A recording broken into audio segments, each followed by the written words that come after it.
And welcome to one of the most infamous, recognisable, iconic tracks in all of racing.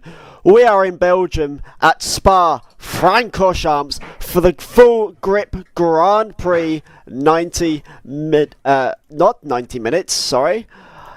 I'm bad with times, as it turns out. But we are at Spa-Francorchamps today. My name is Matt Saunders. I am with Hunter. Hunter, how are you today, my friend? I am amazing today, my friend. Spa. Exciting, fast, many corners. I think we got a great race planned out today. Plenty of drivers, too. Yeah, when we say plenty of drivers, we mean it. 48 drivers signed up today. FGM had to expand the total number of drivers allowed for their biggest event ever because it was in such big demand. Currently, we have 38 drivers in practice, just going around the circuit, making sure. But I mean, this is the biggest full grip motorsport race that has been on stream, possibly ever. Possibly out of every race, even those that aren't streamed. This is going to be chaos. This is going to be so much fun to watch. And for these races, I'm sure it's going to be a lot of fun to actually sit and race in. Oh, it's going to be great. I can't wait for turn one over Eau Rouge for that first lap. Man, I'm itching already. It's going to be a great day. I'm still excited for these boys to get out here. Just got a couple minutes until qualifying. Man, so exciting. Yeah, and we have a mix of some of the most recognisable names on the field, such as Wesley van der Linden and Mahan Randhawa in the mix. But as well, we've got some new faces here that will introduce you to you on the course. So don't worry about meeting all of the drivers. And as well, we've got a wide range of cars here today.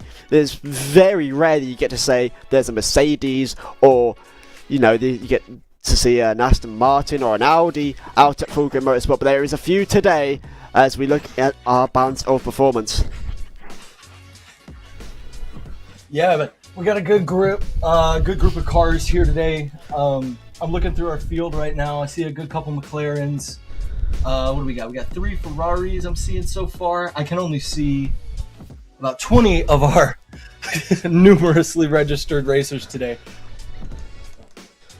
Let me see if I can get a lot of races, but as you can see with our balance of performance, minus 31 kilograms for the Aston Martin Vantage, one of the more higher, I should say, the Ferrari 488, minus 40 kilograms, and as well the Lexus, one of the fastest cars in Assetto Corsa Competizione, minus 32 kilograms, going to help a lot with the speed. And as well the Mercedes, you cannot forget, minus 34 kilograms on its balance of performance. And for a track like Spa, which has got a lot of full send moments, especially up Eau Rouge into Radion, I mean, this is going to be a real powerhouse showing, I suppose you could say. Oh yeah, man, we got a good couple drivers in here, especially from the last race we did at Silverstone. Wes Lee taking home that victory. Is he in this race today? Wesley not in the race today, but we have third place finisher of that race, Wesley van der Linden, in this race. And that P3 finish at Silverstone was his previous race before this, so it's going to be interesting to see if there might be a bit of rust, considering it was 2 weeks ago, that Silverstone race.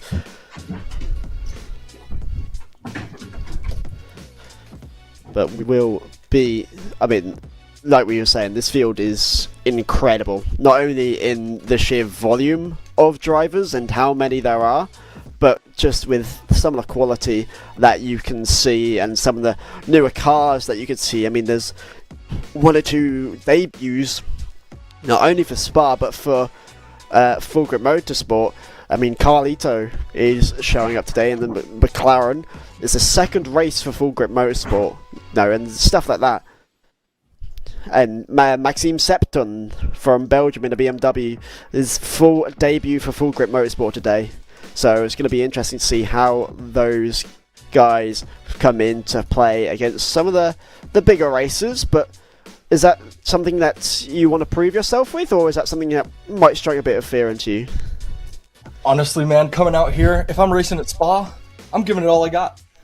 This is one of the most iconic racetracks in the world. I know all these guys know what they're doing, where they need to brake, where they need to take these corners, and I'm going all out, flat out today. Getting a win at Spa, man, you couldn't keep me away from that podium. Yeah, and especially considering in how the grass. especially considering how many drivers are on here, you feel like if you do get a victory here with this big of a field, I mean, it would be iconic, to say the least. It's not just for themselves, but for full Grip Motorsport. This is our biggest field. This is absolutely a statement race today. If you can go out here with 40 drivers and you can put yourself on top of the podium, I'd say you made a pretty good, got a pretty good statement right there. Yeah, especially if you are one of our newer drivers, or someone who maybe doesn't grab the headlines as much in the full Grip Motorsport world, especially on streams, but we will be having a look, and as you can see on screen, there are 20 corners on this track, and some of the most iconic as well, as we look at Spa-Francorchamps, and more specifically, cars. You see the BMW and the McLarens, the Porsches, all very popular today. 7,000 kilometers square with 20 turns, and 470 meters is the max height of track. I mean, mainly from Eau Rouge and Raidillon, but still, incredible bit of heightage. Heightage, is that a word? Probably not, but it's a word that was made up. Yeah. That's what I do also, here at other important info, we got 3 mandatory pit stops, no fuel, and tires. You do that. I believe that does mean you get to take tires, right? No, it's optional that the tires are taken. Okay. So they don't have to no take fuel, tires. Got 1 tank, and if you would like to take tires, you can. Pit window is going to open with 2 hours, 38 minutes to go, and close with 22 minutes to go. Weather randomness is set at 60%, so we may, just maybe, get some rain today. See how these boys can handle a wet track. As well as, of course, the long formation lap before the race, rolling start. Yeah, I mean, as for now, our free it's fairly sunny. There was a little bit of rain just before we went live, but for the most part, it is sunny out here in Belgium currently. So, or more specifically in Stavelot, which I've probably butchered the pronunciation of, but we move. But you know, it's sunny, so it's a nice weather condition for the drivers so far. But as you said, that dynamic weather, if that does go changing in toward the race and we do see some rain, it's going to be interesting to see how a lot of these drivers, and like I say, especially the new ones and even the older ones, with the amount of cars on this field, are going to deal with it. Especially, it's also important to think about when that rain can come. The rain, if it comes at a bad spot and you're miles away from the pit exit, you're going to have to limp that car around on slicks, sliding, losing a lot of time to those people behind you that were able to pit and get on those wets as early as possible. Yeah, especially, and as well considering the bus stop chicane just before the pits, that if there's rain and you're on slicks, I mean, that's going to be very difficult for you to actually get onto bunch one very high speed corner. That it's an easy corner, but in the rain it can definitely catch you out, as well as Stavelot. So it's going to be interesting to see if there is rain. That track is wet. You have to be smart. Yeah, and smart is going to go a lot away. Is going to go a long way, I should say, especially when there's a lot less room of free practice left. Yeah, it's just, so little room for some of these drivers, and maybe not little room as per se, but it's a lot less than what they would potentially be used to in one of these races, and as well with a lot of eyes gazing down, it's going to be a lot of pressure. It is, man, and especially when you're used to racing 20 car fields and you come in here and you see 40 cars, I imagine that'll make you kind of wiggle in your boots a little bit. Not saying that you're nervous about racing against all these guys, but there's going to be less track for you to run fast laps. There's going to be more traffic eventually because we know the leaders are going to catch some of the back markers. That's just going to happen. It's just all a question if the leaders can manage their way through this traffic, hold a good line, and run a great race. That's what today will come down to. And especially as well with, you mentioned a great point with those front runners catching up with those back markers. Is there a chance that we could see some argy-bargy, as we say in England, between those two, as we saw at Silverstone with Wesley van der Linden and Michael Blom? I don't know if we will see it, but I'll tell you what, I want to see it. Yeah, Michael Blom not in this race, but Wesley van der Linden is here, so I don't want to sit here and say there's a potential for some pushing and shoving and some new enemies for Wesley van der Linden, because I feel like that's harsh on the Dutchman, but from what we've seen, it could happen. It could, and I mean, if you're Wesley van der Linden and you get in that same situation, does that frustration immediately come back? Because that was not that long ago. And he was penalized for what happened in the corner. So will Wesley van der Linden be more careful today, or is he going to throw caution to the wind and show even less respect to these back markers? Yeah, indeed. We've not got many from that Silverstone race, but one of the people that we do have, Power-Rich Airbalam, who DNF'd, who took an early retirement at Silverstone, back in the McLaren, and has been on some hot form. I say some. He got P3 in his last bar race, but his previous two races have been DNF, and as well, that's not even including the DNF at Silverstone, so be interested to see how the Thai driver does here. Absolutely. He did pretty well at Silverstone. He ran a good race up until he got wrecked out, but he was in the mix, I believe. What was he running, 4th, 5th ish when all that happened? I know he got spun around and he had an eventful day for sure, but I expect I think he's going to have a good race today. I think it'll go better than Silverstone did for him.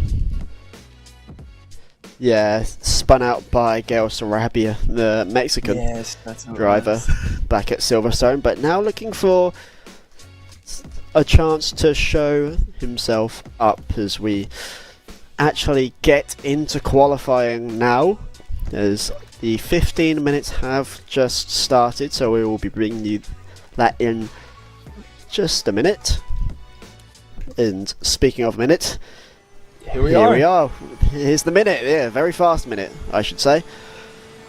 But here we are on board with Kyrix in the Porsche, as some of our other drivers are now starting to leave the pits as well. Kyrix now number 512. And what do you expect? Qualifying session here. Yeah, I was just going to ask, what do you expect from a car like the Porsche in a race like Spa? I haven't really kept my eye on the Porsches too heavily, but let me watch a couple qualifying laps and get back onto you on that.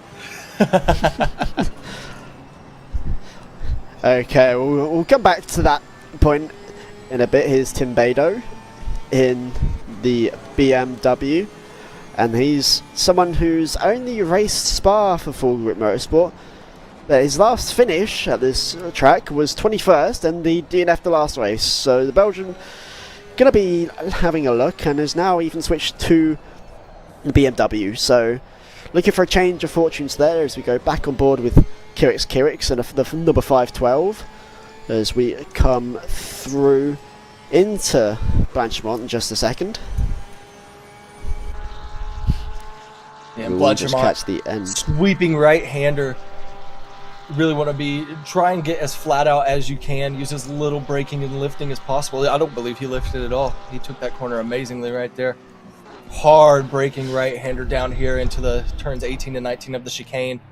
Goes a little wide, going to lose some speed on his corner exit there, coming back up towards the start-finish. This will start his flying lap. Yeah, No another one driver that's will starting wrap it up. there, flying that. Bart Buduk in the Ferrari. It's another driver who was there at Silverstone. Didn't have the best of times at Silverstone. I believe he was, I think, several laps down from leader back then. But like I say, now looking for a way back, especially considering he DNF'd his last Spa. But the other two finishes he's had at Spa, he's got top 2. So very wide sample size, I should say. Keep an eye on him today. He was fast at Is Silverstone. Remember, he was just plagued by penalties and incidents. He couldn't catch a break. So we'll see if he can qualify up front and keep that nose clean of that Ferrari. He'll be in a really good spot today. Barat Budak. Yeah. Am I saying that right? Barat Budak? Budak. There we go. Yes. Yeah, and the Ferrari on this course as well is, Ferrari's always been popular within the ACC world, but on a course like Spa, it's a nice car, good handling, and so it can take these turns with a fair bit of speed, but also can carry that speed onto the main straights. So it's definitely going to be interesting to see if we get a Ferrari up fighting for P1. And I'll tell you what, I'd love to see it. Especially the way these Ferraris can go through here, take these corners, stick it right where they need to be, and come out onto the straight with some good speed. I'd say Ferrari's got a good chance today. Yeah, the Ferrari, it's going to be interesting to see. And as well, the opposite of Ferrari, another Italian motorsport classic, the Lamborghini, only one in today, and that is for the Australian Sam Lewis, who is also going by the name on your screen, Def Dogborough. I believe I'm saying that right. But the Australian is been on a bit of a cold streak. He DNF'd his last 4 races, and his last finish at Spa was P5, so it's going to be interesting for him to see if he can make better on any of those previous races. Yeah, and you have to wonder where your mental's at after 4 DNFs, right? What is his thought process coming in today? And Barat Budak setting our fastest time so far, 2:17.995. But how is your mental after DNFing 4 races?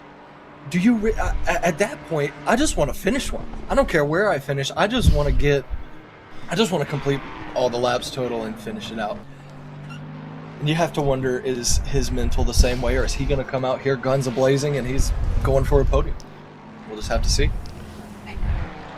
Yeah, it will be interesting to see, but as you mentioned, Brabenduk getting that fastest lap time, but just behind him in the McLaren, you can see Paddy Thomas, the UK representative of this race, finished P16 his previous Spa, with only 4 wins in his last 22 Spa races.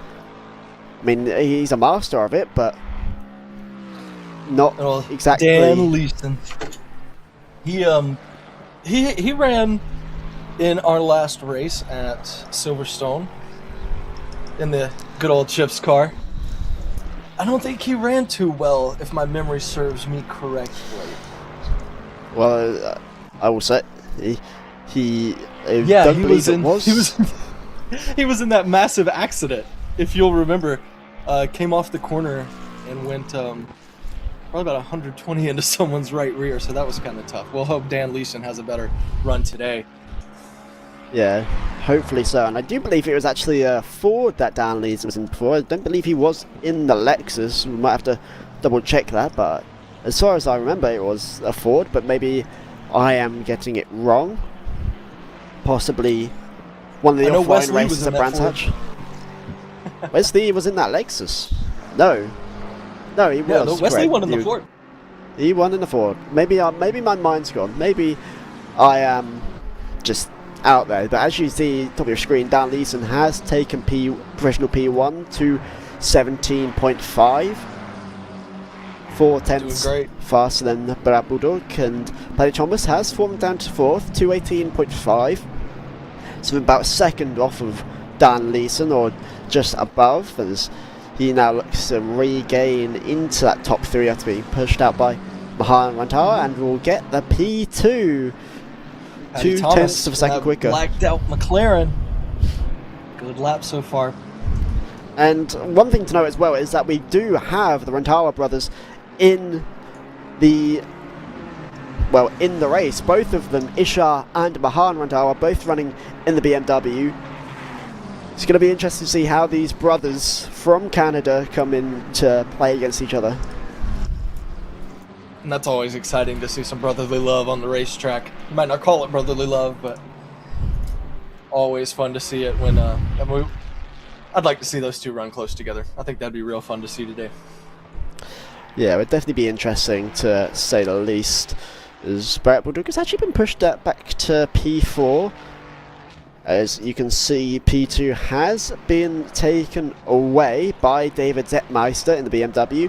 He got P3 in his last bar finish and won his last race at the Nürburgring. So, in a bit of form is Zetmeister. We'll keep you updated on him as we go. But just an update as well. 39 drivers so far. Potential for 1 or 2 more perhaps, but with only 5 minutes, I think this might be our field, but still an incredible field.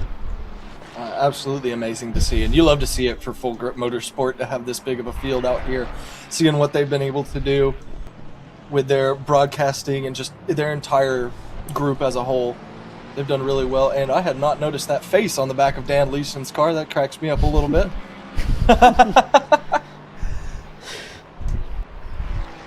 Yeah, as you can see,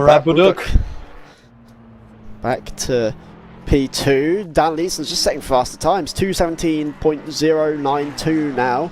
Brad Bulldog 0.2 of a second slower. Here's Max Enting in the McLaren, someone who we not spoke about much, I don't think at all actually, for Max Enting, one of our top rated drivers from Holland. Top 3 finish in his previous 4 races, including a win at Spa. Does that form make a big difference here? I would watch him today, especially he's got the hot hand. He's won here before. Do not count him out. That McLaren might be rolling today, boys. Yeah, Stephen Van Ast in one of our Mercedes as well. 2:18.2 puts him in P6. Mercedes, not really one that you see often in ACT races, especially not here, but we've seen 2 of them today, so you wait for a bus and 2 come at once, so maybe this is that case again. I've never driven the AMG myself. As far as I know and that I've heard, it just doesn't drive as well as some of the other cars. It's heavier. It doesn't corner as well. It's especially if it's anything like other games. I've never driven it in Competizione, of course, but it's got a lot of rear power, and you got to be careful with the AMG because you will spin yourself out, not even realizing it. So those boys, if it's anything like the other AMGs I've driven, they'll have their hands full today working that machine around this track. I started making that bus thing, and yeah, I thought for a second you were just going to say I've never driven a bus, which would have been a very wide... Believe it or not, I actually have. See, that just gives me more questions to ask you off camera, but we'll keep on the race for now, on to qualifying. Just under 4 minutes left as we go with Jonker Max Payne now, another Dutch driver in the McLaren who is currently running at P7, 2:18.3 is his best, and looking to try and get in towards at least that top 5, I'd say. But you see ahead. And he's got some traffic in front. Hopefully that doesn't mess up his quali lap too bad. I think it's going to. I just don't think he is as fast. He gets pushed wide by Porsche. A bit of contact as well. I'm not sure. Yep. And he has... You can see the frustration there, just immediately slowing down on track. Just go by me. Get rid of this. I need a clean lap. Yeah, I'm not sure which Porsche that was. I believe that... Lovely livery on that McLaren there. Yeah, the McLaren of Max Enting, as we go to another McLaren of Paddy Thomas, just quickly, 2:17.7 as he comes in for another lap. Will he be able to get a bigger 2:16.9? Puts him in pole. A provisional pole for now, as David Zetmeister McLaren is rolling. coming in for another run at it. Will he be able to better P4? P2, 216.9. 0.04 of a second slower. It's unlucky by the BMW driver, but P2, still a very good start. But where do you think the ideal position to start is? Obviously pole is going to be the ideal position to start, but what if you are, I don't know, let's say David Tutalo, or we'll just use random CXR AJ, for example, who actually might not even be in this race yet anyway, or Carlito. Where would you want to finish? To start, sorry. If I'm going to start and I can't get in the top 3 or 4 and I'm starting mid-pack, honestly, I'm taking it extremely easy. I'm not I'm not letting people pass, but I'm absolutely not trying to get into anyone. Hopefully these boys will keep it clean on the first couple laps. That's what you want to do at the start of a long endurance race, is get damage immediately, have to pit, put yourself in a hole early. Obviously, we saw Wesley at Silverstone. He got a penalty immediately off the start, drove back up to win the race. But you don't want to have to do that. You don't want to have to put yourself in that position, having to drive all the way back through the field. So I'd say if I'm starting mid-pack today, I'm taking it extremely easy for the first couple laps, letting us sort out. Obviously, I'm not letting people pass, but I'm getting us sorted. I'm making sure I can run a good line and try and keep pace with the people in front of me, at least for the first 15 couple minutes, first couple laps for sure. Letting it space out and making sure we can get through this without any horrible damage, horrible incidents. Yeah, and as you saw there just now, an incredible lap set by Certo Fincho, the Dutchman in a Aston Martin, 2:16.002. Top 3 finish in the last 11 races, P2 finish last spot. I think you can see why. Yeah, he's fast. Almost a whole second ahead of P2, but he was rolling.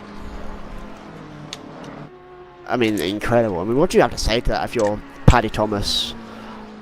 Especially considering we're now in our last 15 seconds of qualifying. It looks very unlikely that anyone's going to be able to knock off that top spot, as we'll just update you, 39 drivers still in our race so far, so that will be the final number of drivers today. As you can see, a lot of the top 5 have already pit, and as you can see, Certo Fincho going to be pole for now, Paddy Thomas in P2, David Zetmaster in P3, but we will be coming back in a second, because you can obviously see we have moved down the pecking order. Here's Delta Bravo Dash with the Porsche, 221 was his best lap, his last was 242, so I wonder what happened there, but I'm not sure if there's going to be a massive thing for this Porsche, but you can see behind him the Mercedes. I believe that is Stefan van Ast behind him. So qualifying over, we'll see where Delta Bravo Dash will finish up. Can he make better on the P26? No, he cannot, as it will be P26 for the Porsche driver. And Lucas is actually a BMW driver behind him, not the Mercedes, as we go on board with Kellen McBee for his final lap, P19, 218.9, so it's going to be interesting to see. And you can see there, P11, Wesley van der Linden, who's not had a great qualifying, is further down the pack than you would think, as is Mahan Rantara, who was in that mid-pack at Silverstone. Yeah, back to your question about Paddy. I mean, you have pole, and you don't think anybody's going to touch him, and then somebody comes in and runs a whole second faster than anyone else? That's nuts. I don't even know what to think about that, man. Vinko in the Aston Martin has done a bang-up job on this qualifying lap, putting himself a whole second, leaving no room for doubt. It's amazing. Yeah, here's Kellen McBee, will not improve on P19.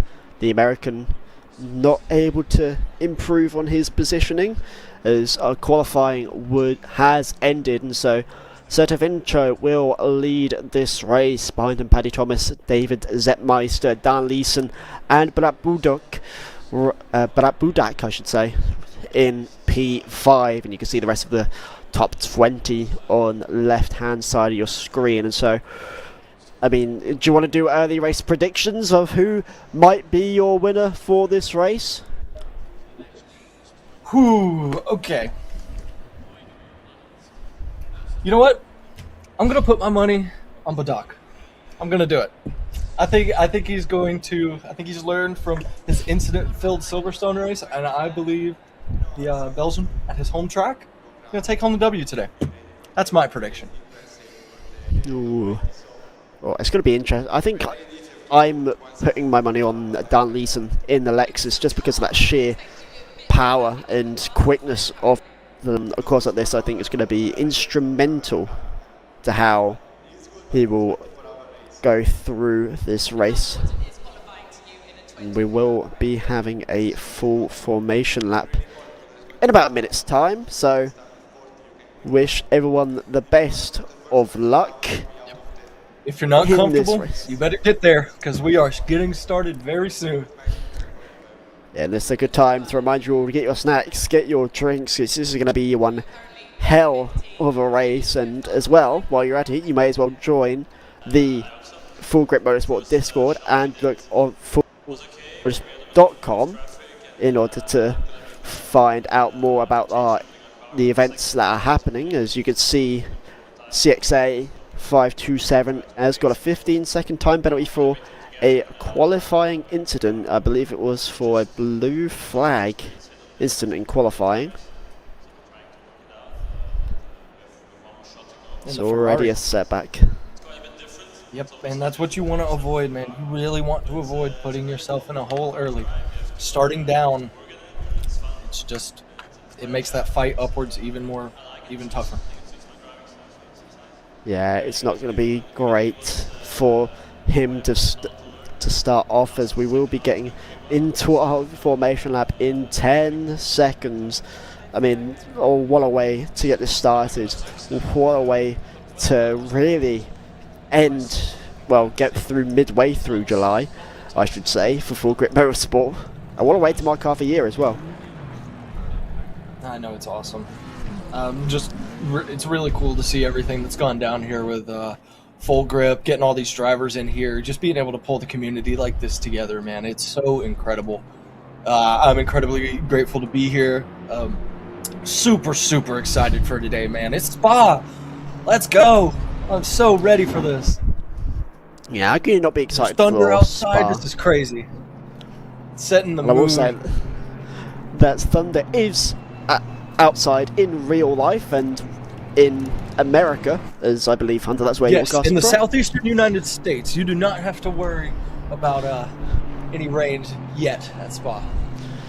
Yeah, no rain at Spa, some nice sun, and some nice sun here in the UK as well. So, no, maybe Hunter, you've just pulled the short end of the straw. Yes, indeed, Ilio Jean in the 46 car, the BMW time penalty for a communication misuse. So, not the start you wanted for the BMW driver. But it's the start you're going to get. So on that car, I hate to see it fall back because of that time penalty, but you know the rules. Yeah, especially considering the fact that Ilio Jean has DNF'd 7 of their past 10 races. So, not the best of starts for this one either. No, do not. That is not the way you want to begin this race, for sure. Indeed not, as we continue on the formation lap, as we go down track even more.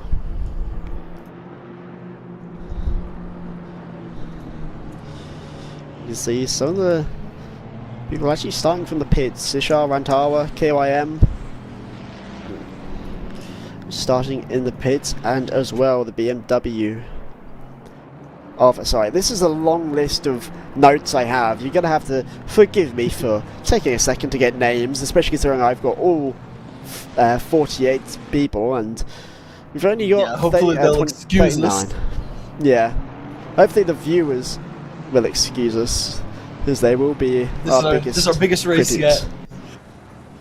Yeah, Maxime Septon in the pits as well, starting from there for his full Grip Motorsport full debut. So potentially not the one that he really wants, but I feel like there's a few others that are being disadvantaged right at the start as well, so gives you a bit of an equal footing.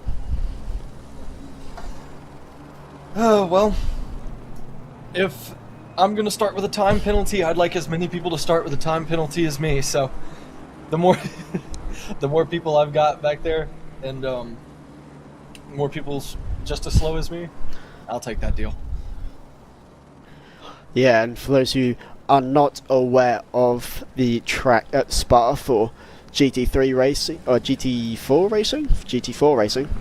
No, it's GT3 racing, isn't it? Yes, GT3. Go on, Mad, lock in.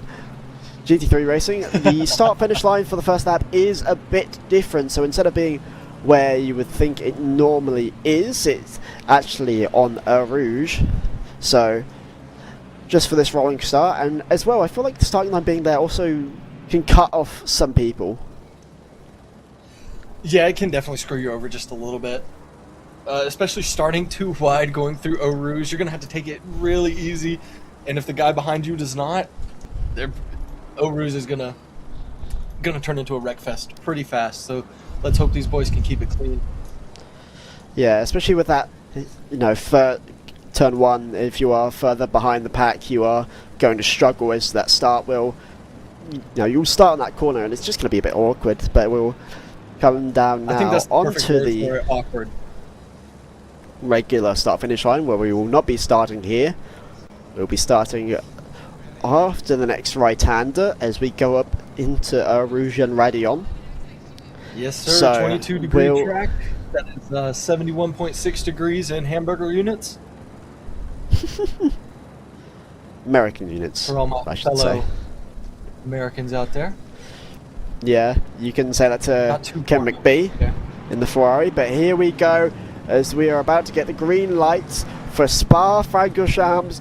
Sergio Vincio in the Aston Martin, leading behind him is Paddy Thomas in the McLaren, and in third place you have the BMW of Sepp Meister right behind him, and away we go for Spa-Francorchamps. Green light as we go into Raidillon. Paddy Thomas has a great start from the McLaren and easily takes P1 for now, but Sergio Vincio going back into it as we go up Raidillon. Few cars going wide, but Paddy Thomas has made that mistake, and Sergio Vincio has actually lost 3 positions to Sepp Meister and the Lexus of Dan Leeson. Dan Leeson up there into second place, right behind the bumper of Paddy Thomas. Sergio Vincio. Yeah, Paddy Thomas. He's held on the outside. Paddy Thomas is storming lead. Sergio Vincio just fighting now with Sepp Meister, trying to get through and round into this right-hander. There's a bit of contact between the wheels, and Sergio Vincio forces Sepp Meister away and wins that fight for now, but Brad Budak is right behind him in that Ferrari, so it's going to be interesting to see what happens here. But it looks like he's created just about enough of a gap between him and Brad Budak in order to keep himself safe in P3 for now. He's got a little bit of a gap between second and fourth. He's free to run his race. We got Dan Leeson now in second place, trying to hunt down that back bumper of Paddy Thomas. Yeah, and as we come into the Stavelot right, Paddy Thomas has taken, I don't want to say a commanding lead, but it's a lead nonetheless as we take that right-hander from Stavelot, now heading into the back straight towards Blanchimont now, as we will get a new P1 leader of Paddy Thomas in the McLaren, Dan Leeson in P2, Sergio Vincio P3 in the McLaren. Brad Budak gets a space, gets up 1 position with the Ferrari into P4, and David Sepp Meister in P5, losing 3 positions for Sepp Meister, and you can see further behind the board. Wesley van der Linden has gained 1 spot into P10, but Paddy Thomas sets the first lap of the race at Spa-Francorchamps at 3 hours to go. Very exciting, and that's where you want to be, man. You want to get out front, and you want to hold that lead, especially because Paddy Thomas knows he's fast, and he sees Dan Leeson trailing behind him in his mirror. I think he's focused on getting out ahead right now, and the little bobble coming off of Radeon. Oh my gosh, great job hanging on to that McLaren right there. And you see that bobble allowed Dan Leeson to catch up to the back of him. Dan Leeson going to go to the other side. Oh my gosh, and the leader gets spun! I'm not sure if there was contact or not. Brad Buduk's had to take evasive action and gone into the wall. I'm not sure if there was contact or not. Oh my gosh. It didn't look like there was any contact there. I mean, Dan Leeson now takes P1, but Brad Buduk is yet another casualty of an incident that's not his fault. Dan Leeson, your new leader. After that contact, we'll see what the stewards got to say about that. But very, very exciting lap number 2, Matt. Oh my gosh. Wow, I mean, that was incredible. I literally looked away from my screen for half a second, and there was a big spin. As you can see there, penalty for Cheto Vincio in the Aston Martin behind him. 10 seconds for causing a collision. I think that was that lap 1 between... Replay now between Paddy Thomas and Dan Leeson to see that spin. And yeah, that was contact between Thomas and Leeson. Tried to make a move to the outside and put them in the right rear. Oh, just unfortunate. Yeah, not great start for Dan Leeson or Paddy Thomas, as number 90 KYM will get a 5-second time penalty in the Mercedes for crossing the pit exit line. He did take that early pitch stop. I'm not sure what for, if there was a bit of contact further behind the field, but... And you can see now, I mean, you can't even see where in that top 20 that Paddy Thomas is, so... I mean, he is far, far behind. He's at Brad Buduk's in the pits in P35. Sure, Max Payne as well, also in the pits, P36 in the McLaren.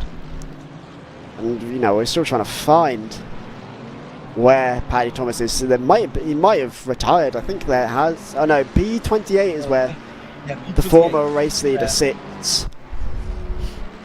As we now go and look at Wesley van der Linden in P9. P8, sorry. The number 12 didn't have a great qualified P11, but is slowly making his way back up the field and is now targeting R. Filippo, the Dutch driver in the McLaren, who P3 in his previous Spa, P4 in his last race at the Nürburgring.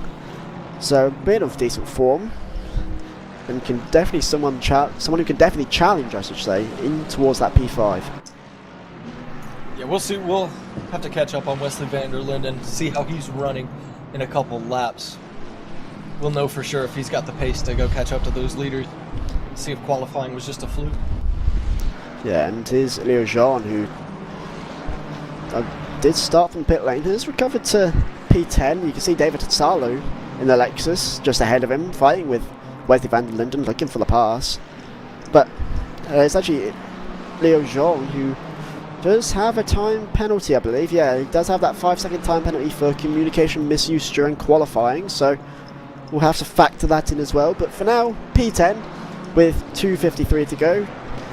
Not bad for the BMW driver. And here we see David Tutsalo going forward in Alexis. Alan Aistich in the number 2 car does also have a time penalty for moving under braking in the first lap, and so we'll expect to see these penalties chill out just a little bit as the race goes on. You know, these race starts extremely hectic. Yeah, and you can see there another time penalty for Asic for pushing a driver off the track. Has actually not finished the race at Spa yet. Ooh, contact! So it's going to be interesting as there is contact. There's even more contact! With Hot Solo. I'm not sure if that was Solo or if that's Ilya Jean. I believe that's Jean, and yes it is. Solo managed to get away from that second bit. There was contact from multiple cars. with Wesley. So it's going to be interesting as Van der Linden dives down the inside and manages to regain one spot back on the BMW, but It's again, a bit of a UFC back here. They are trading blows. I mean, you say back here, I think it's mainly everywhere. You know, we've seen Paddy Thomas get involved, Dan Leeson, now Wesley Van der Linden. He's involved in a bit of a scrap in the mid-pack, so I mean, for Van der Linden, it's not the worst. It seems like these boys are trading blows everywhere they go.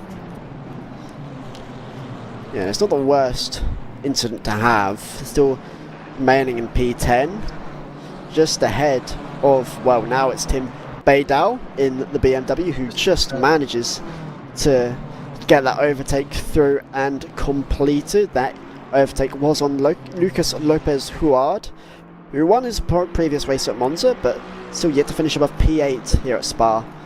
As we now go back and forth with the Aston Martin up there trying to contest P1. Dan Leeson. Yeah, Dan Leeson still heading P1 for now, but we've not had any word from the stewards about whether there will be a time penalty for the Lexus driver. And you can see in the bottom right corner there has been a spin. That is Alan Ajicic now around and back to the pits. I believe that might have been a retirement from the Porsche driver. It's not been a retirement yet, but he has been moved back to the pits and will be there for now. As you see, Chateau Vincio, previous race leader, now stuck behind Dan Leeson. Yeah, it goes a little bit wide through the chicane. That's going to hurt his exit catching up to Dan Leeson. Now Wesley Van der Linden going to go try and contest the BMW of and there is contact. Sends it into the front, takes it away. A little bit of contact in the rear, but he's going to take that position, moves back up into 9. Yeah, full dive bomb, but there was a lot of braking there, just in front of Schuren. So it's going to be interesting to see what he said, what the stewards might say about it. And as well, you just saw at the top of the screen, Nikola Lukatic, someone who we've not really focused on, the Croatian in the Porsche, does get a time penalty as well. So we go back with Dan Leeson, who has actually lost P1 to Chateau Vincio. I'm not sure what happened, because there is a bit of a lead that Chateau Vincio has. Maybe Dan Leeson just lost it a bit on Radion. Yeah, it looked like coming up through Eau Rouge, maybe Radion, that he got off the track, and it looked like he was entering from... Oh, that's a rough place to stop right there. Max Enting with a spin. Yeah, not a good start. Try and put it in the right direction. Was just behind David Zetmeister, I believe, and that spin there has caused him to go back a fair bit into P12, as we now go with David Zetmeister, the former best lap of the race, 2:18.1. Now that falls onto Chateau Vincio, heard that time penalty, but now David Zetmeister could really start and try and go for Dan Leeson here. Yeah, he's definitely going to try and go and take P2 away.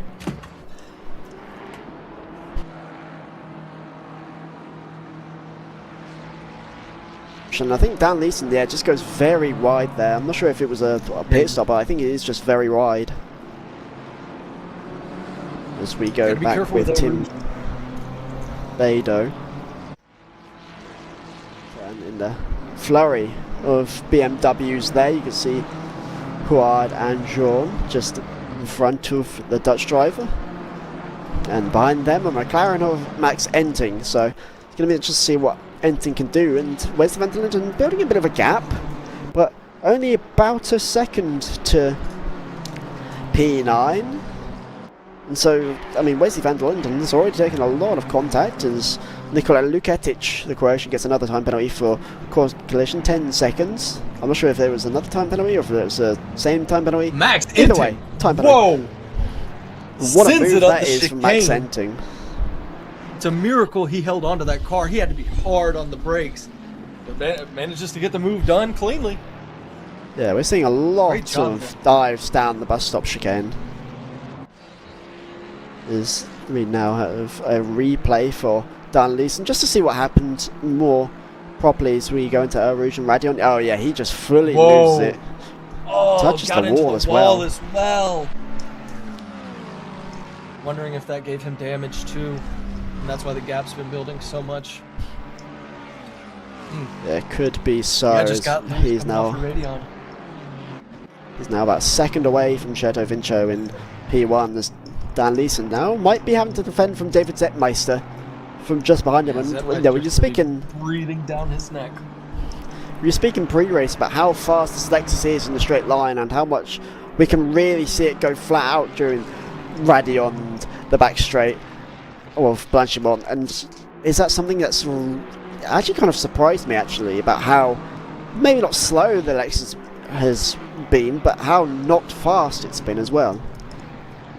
Yeah, it does seem like the Lexus struggles especially compared to that Aston Martin in front.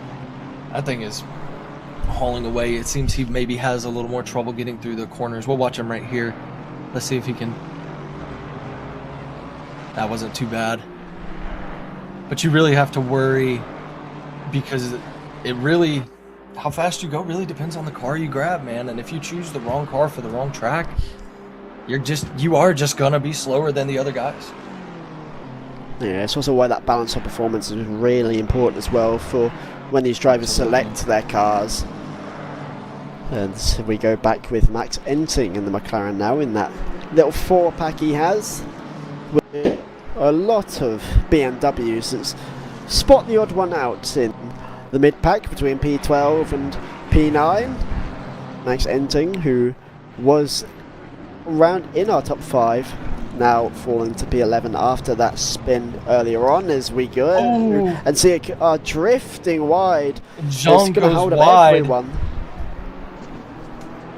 Yeah, Leo Jean going very wide, near enough drifting that car through the corner. Now it's leading to a big battle. It's almost 3 wide going into turn 1 here. It's going to be Tim Baydow who falls behind even more. But Leo Jean actually recovers quite well and gets back into P10 with Huard. Yeah, he's lucky he is at the back of the pack right now with how loose he got coming through the chicane. And Alen Asic, another time penalty for him, crossing the pit lane exit, so not too good of a start for him. And here's who I've been keeping an eye on.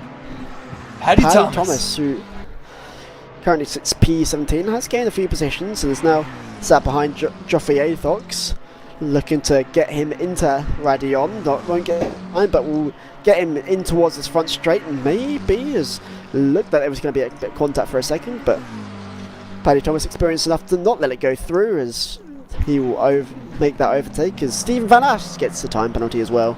We'll learn about that more in just a second, but Paddy Thomas going up to P16 now, and is there a way in which he can get back to that top 3 now, or is it almost said and done now? Oh no, he's got it. He keeps running like this, he'll be back up there for, I'd even say maybe before midpoint of the race. The way he's running right now, if he keeps running these quick laps, he'll catch up. Yeah, and you can just see that final turn at the bus stop chicane where Max Enting gained all those positions. As you can see, there was a bit of contact there towards the end, but nothing much. As you can see, Dazik now the time penalty. Let's go back with David Tozzalo in P7 now. 2:19.4 is his best lap as he looks to try and chase Poe and the McLaren.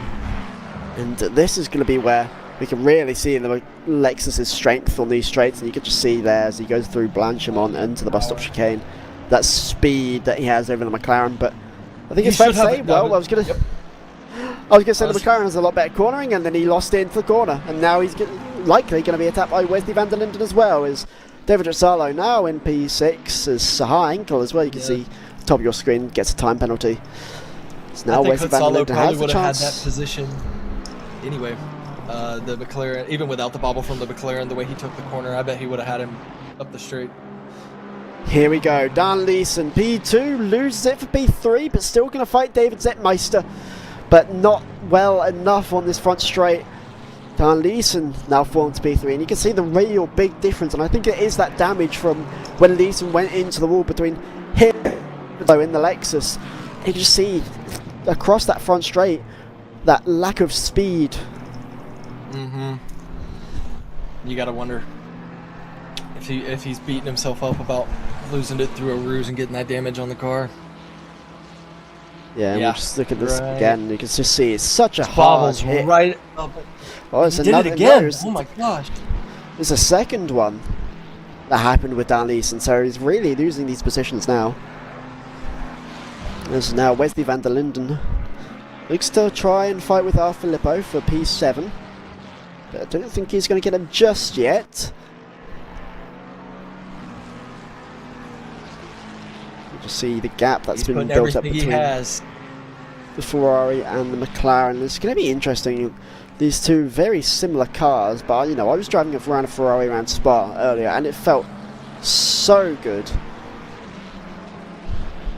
It felt good in the corners, felt good on the straights, and so I think Ferrari would be my pick of car coming into this race. But maybe that's just because, you know, I've not got the setup for cars like the BMW, for the Mercedes, for the Lexus, etc. As we see Dave Pitt, another time penalty there. Yep. And true, setup is so important. It doesn't matter what track you're on, especially with customizable setups and other things you can do like that. You can find speed in most of the cars, but at the end of the day, I do believe you're going to have cars with better cornering speed, better cars with better traction through the corners, cars with better straight line speed. You know what I mean? So it's really a delicate balance of picking and choosing exactly the right ride for you, depending on the track. Yes, indeed, and you see bottom right of your corner there, Paddy Thomas in P16 now, just trying to fight with, I believe that is the Canadian Porsche driver. The Canadian Porsche driver of Delta Bravo Dash, who is not exactly a name that's really recognisable for a lot of FGM fans that watch the streams, but top 5 finish in 4 of the past 8 Spa races. Definitely someone to look out for, as we see Wesley van der Linden on this front straight, still fighting with R. Filippo, or at least trying to get into a position to fight with the McLaren, but doing well is R. Filippo to hold off the experienced Ferrari driver, although maybe not for long, as looks like Wesley van der Linden is going to go to the inside here. Looks to have just the better line and makes the move stick. Now Yep, P7 cha-ching. for the Dutchman. P6 or P7, excuse me. Awesome job there by Wesley van der Linden, just capitalizing on mistakes and just being faster. Watch out for him, because he is coming. Something else I'd like to mention as well, we saw Berat Budak in that crash earlier on that involved Paddy Thomas, and he now currently sits P32 in that Ferrari, so not great for the FGM. Not a great start. Natural, but still 2 hours and 39 minutes to go. Still a lot of time for mistakes from other drivers, as we go with Tim Baydal in P12, who has actually lost a bit of time, 2 seconds away from P11 here. Yeah, they were all 3 of those BMWs were running real close together. It seems like that pack is spread out a good bit. On board now with Max Enting, P9. Max Enting P9. Look at that. It's not really a dive bomb, is it? It is, because it's Ilya Jean who has lost some positions. I'm not sure if that is just the lap car. It is the back marker, Ilya Jean of a BMW. Actually, I don't think that is Ilya Jean, actually. Never mind. It's not Ilya Jean. It is just the back marker BMW. I'm wrong, but you saw Wesley van der Linden get R. Filippo for speed, but now how about Max Enting, who's looking to gain all those places back as we go into Rouge and Radion. Here we go. Who backs up first, Filippo or Enting? And it's actually going to be neither, although a little bit of a worse exit for Filippo, I'd say, but still keeps that position. And as well, bottom right of your screen, you can see a battle heading into Rouge and Radion. It is going to be won up by the Ferrari you see on your screen. I believe that's number 27. These boys are using every inch of the track coming out of Rouge and Radion. Yeah, and that's something really important to note about Spa as well, is that a lot of tracks will punish you if you want to try and use every bit of track, as we see a bit of a spin there. I'm not sure who that was by, as you see someone going up wide. I'm not sure who that was, but you know, Spa is such a forgiving track when it comes to wanting to use every inch of this track compared to some other tracks, possibly like Silverstone, for example. Absolutely, and it reminds me especially of, I know this is a European racing series, but when NASCAR goes to their road courses, they can use, as you see the replay here, a little bit of contact there from, that was Arthur House. Yes. But in NASCAR, they let you use the whole track. If it's paved over, you can use it, and that's a lot of what Spa reminds me of, with the forgiving track limit. Indeed, as we might be able to see Max Enting now make a move onto our Filippo, into Blanchimont now, very high pace. Won't be able to get the speed there for now. Two McLarens fighting each other. It's going to be about who has the better setup, and it looks like our Filippo has slightly better, or just about enough, as we head into the bus stop chicane to stay ahead of Max Enting for now. But Max Enting, that exit off the bus stop chicane was so much better than Filippo's, as we do get our first. He's going to go for it. CXA. Dive bomb. Here it is. Max Enting, P8. Max Enting gets P8, although our Filippo does get a good exit off. As you see at the top of your screen, CXA does qualification. Will bring you that news shortly, as Max Enting still having to try and fight with our Filippo as we go into Radillon now. Intentional contact for CXA, so disqualification for the Ferrari. But both of these drivers fighting hard. Filippo to the outside. He's going to try and get that one of the best battles all race. Max Enting trying to defend the inside line. Yeah, he's gonna think better of it. Try and get the better exit. But look at our Filippo in that corner, so well done by him, and now looking to try and get back towards Max Enting, although did go off the track a bit, go wide, and now Max Enting, I think, does have that comfortability of a half a second gap between him and the McLaren behind him. He's safe from dive bombs for the time being, but I wouldn't take my eyes off Filippo. He's coming, and he is driving hard. Yeah, Felix Fuchs, you can see up of your screen, drive-through penalty. 7:22. We'll bring you news on that in a little while. You see, yeah, our Filippo. I think the setups that these two cars have got, Enting and Filippo. Filippo is a lot better in the corners, but Enting just has that straight line speed, and that's what we saw punish Filippo down that front straight. Yep. And that's super important, especially if there's a long straight and you don't get the corner exit. You are losing so much time to the people behind you, especially if they got a better run than you did. David Zettmeister always want to have a good corner exit. Now in P2, number 69 car.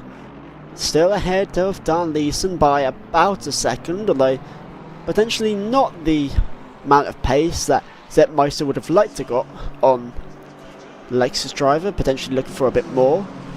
But still, Chateau Vincho still P1, as you see Sam Lewis at the top of your screen. The Australian time penalty for ignoring visual cues, only 5 seconds though, so not the worst, but still it's there as we go into this front straight with David Zettmeister. We haven't talked much about our leader, but he ran the fastest last lap, and he has the fastest lap of the race, so lead is comfortably his right now. Yeah, that fast lap of the race is 2:17.8, and I believe did just set, well, even his last lap set another, what would have been a fast lap, 2:18.010, so incredible pace from the Aston Martin. Something that we've not really seen with the car. As you see now, first few people just making a pit stop. It's not one of the mandatory ones. Arthur Cowles does get a time penalty. Pit window is now open. We will start seeing cars heading down pit lane. Yeah, pit window now open, so see a few cars heading down pit lane, as you said. Dazik now heading into pit lane, the McLaren. Yeah, and I do believe pit window will be open the next 2 hours, I believe. I believe so. I think else you see at the top of your screen 15-second time penalty for causing a collision. Meanwhile, Yeah, Max we are Enting up is to about very 29 much, penalties on this race so far.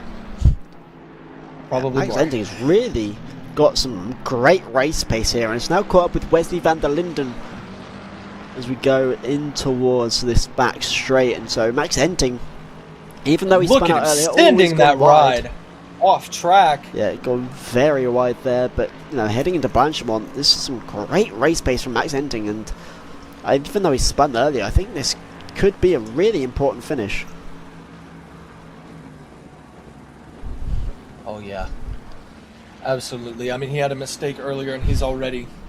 I mean, it's been less than 30 minutes since his mistake, and he's all the way back up, top 10. He's coming. He's got Wesley van der Linden in his sights right now. This is gonna be a battle to watch here for the next couple laps. Look at him. Later braking too, gets right on his tail. Yeah, you Coming up can to see the as well, start bottom finish. right, just in front of them, David Salo and Stefan van Aert in the Mercedes and the Lexus now fighting as we go into Rayon Rouge. Stefan van Aert sitting in P5 for now, David Salo P6. You see, There we go. That's what I like to see. Screen at the top. This is what everyone loves to see as we go towards this front Two straight. battles. I'm not sure if Hutzala is going to be able to get the pace on Van Aert, but it looks like Enting is actually going to have a go here at Van der Linden, but backs out of it just before that right-hander. Yeah, it looks like he wanted to make that move and backed out a little late. Gonna hurt his corner exit speed. And now with those two battling in front, Wesley van der Linden and Filippo have caught up. We might have a four-way battle here. We don't even need the split screen. Yeah, four-way battle for fifth is going to be quite insane, especially considering how far Kevin McBee, the American, is in P4, for how far away he is from the action. Let's go on board with Max Enting now in P8 as he looks to try and catch up with Wesley van der Linden. You can see ahead the battle between David Hazzalo and Stefan van Aert. It's the best view on the As you track can see right here. I think Hazzalo keeps trying to find ways to make a move onto Van Aert, but not able to do so, as Ronaldo still, where you see at the top of the screen, number 97, the time penalty for him in the McLaren, as now we look to go towards this right-hander down towards the back straight and heading in towards Blanchimont. And here we can see some real big moves coming out. David Sala now, and you can see Stefan Van Aert actually gets blocked by one of the bank markers. Oh my goodness! That could have been Hazzalo messy. got blocked as well. In towards Blanchimont, and Zola got blocked as well, so Stefan Van Aert, it's a bit of alleviance, I should say, but Hazzalo's going to try and make a move on the inside. Hazzalo takes outside. Whoa! The back marker goes so far wide. And somehow whoa. Stefan Van Aert manages to keep P5 for now. But here we go Oh my again. gosh, I thought that was David about to be Hazzalo messed. now on the outside, looking to try and make he's the gonna switch take the back move defensive onto line, and that's Stefan not Van gonna Aert. work And now side by Hazzalo side side go by to our side. Rouge. This is going to be so interesting going into Adion. Can Hazzalo make the move stick before it? Oh, somebody- okay, I Dion was gonna comes up say- and Hazzalo just makes the move in front of Stefan Van Aert. Meanwhile, Somebody behind had them, to give. Van der Linden Oh, and and Enting fighting, and it could be going toe to toe here now. Van Aert Dan Leeson, losing time time now penalty. to Hazzalo. You see Dan Leeson, I believe that's for the earlier collision Wow. that we saw. Wesley van der Linden on the inside. But now Van der Linden trying to keep his pace, fighting on the outside now. Looking towards the inside, Enting and Linden side by side near. But I think Van der Linden just beeps it out for now. But here's Max Enting, he's going right back in on the outside, but line is slightly worse. They're going to try and maybe get a switch back in, but no. Van der Linden Battling keeps through it there Brussels. now. And Heading Van der through Linden somehow Raj. keeps P7. What a battle. Wow. Through the double this ghost is now. This is full grip motorsport at its finest, ladies and gentlemen, as you can see KYM. As the back marking Mercedes, Enting has a Stefan Van Aert actually. I'm not sure what happened there, but Stefan Van Aert has fallen way down the pecking order and has gone now to P8. So has lost position to David Tuzzaro for P5 and has now lost his position to Wesley van der Linden and Max Enting. So I don't know what happened there, maybe gone wide, but now might have to defend his position from our Filippo. But here's Max Enting on the back straight heading towards Blanchimont. This could be big for the McLaren. You can see the pace that he has there as he looks to try and make a move on the outside first of all. The Dutch driver of Van der Linden blocks it. Now looking towards the inside, still not going to be able to get it, but this push up chicane. We've seen a lot of lunges here this race so far. Could we see one more? But now Max Enting just about loses that speed as we go into the bus stop chicane. But Stefan van Aerst all of a sudden has now come right back. Could he try and make a move down the start-finish line? I'm not sure, considering how much race pace that Max Enting has, but maybe Van Aerst has a little ace up his sleeve, as you can see into turn 1 now. Enting, Van Aerst loses it a bit, not going to be able to make a move into Radion, and now he has to defend from our Filippo, as Max Enting has lost some time there to Wesley van der Linden, so not able to challenge on Radion, but looks to try and challenge down this straight now.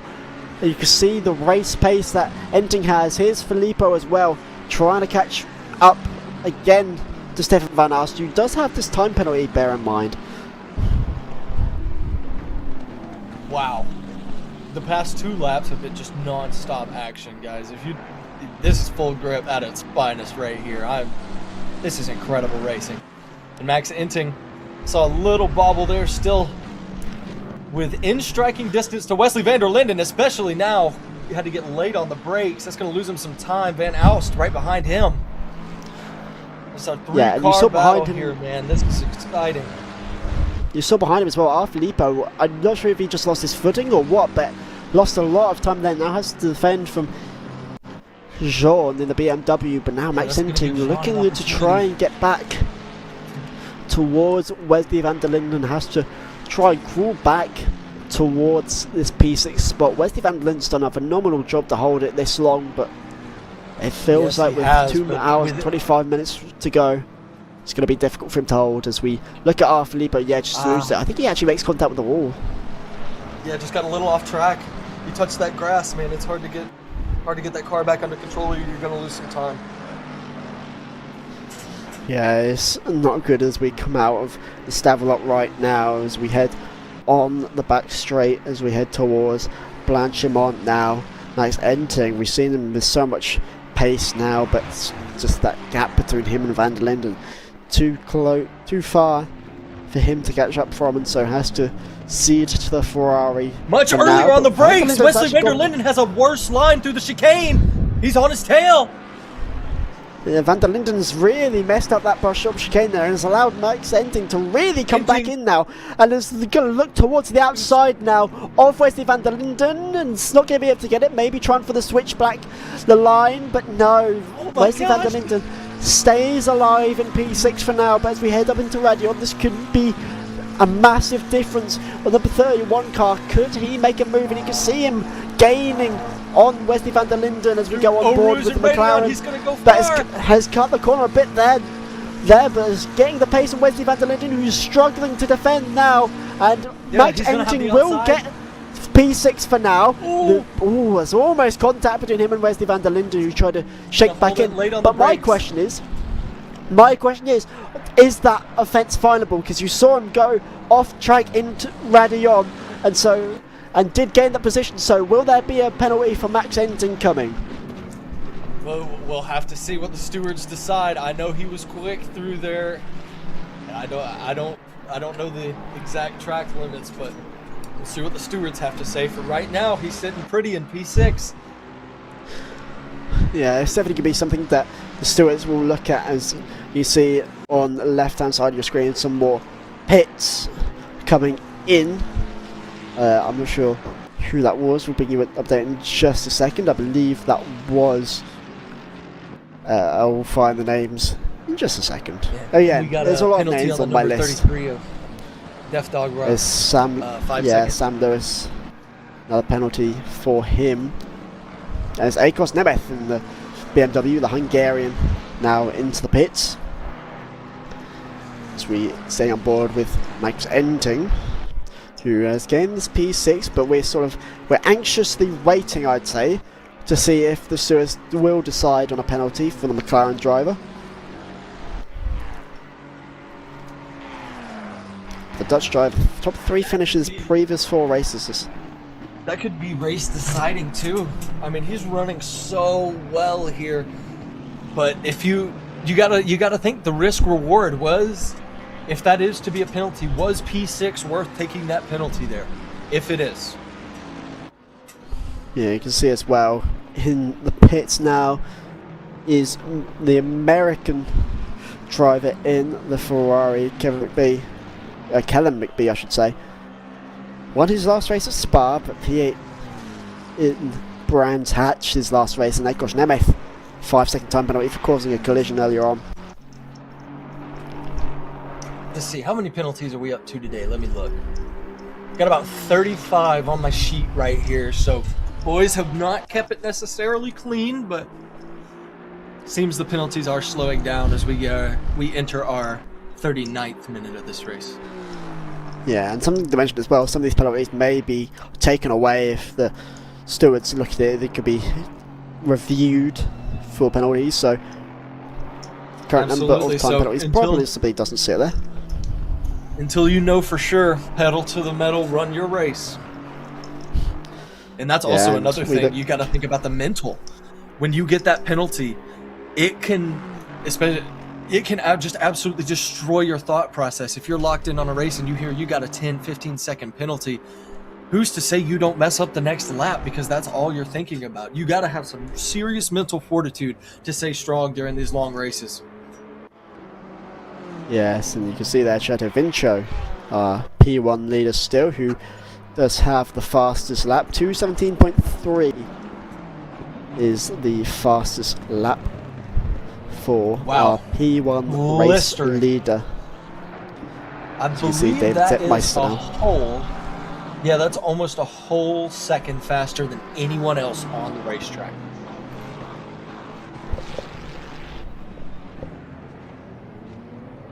And here you can see David Zetmeister, P2.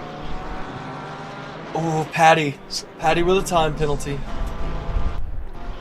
All the way back, made his way back up into 12th. Gonna have a 5-second penalty for causing a collision. Paddy, let's talk about him. And that penalty was from the race start.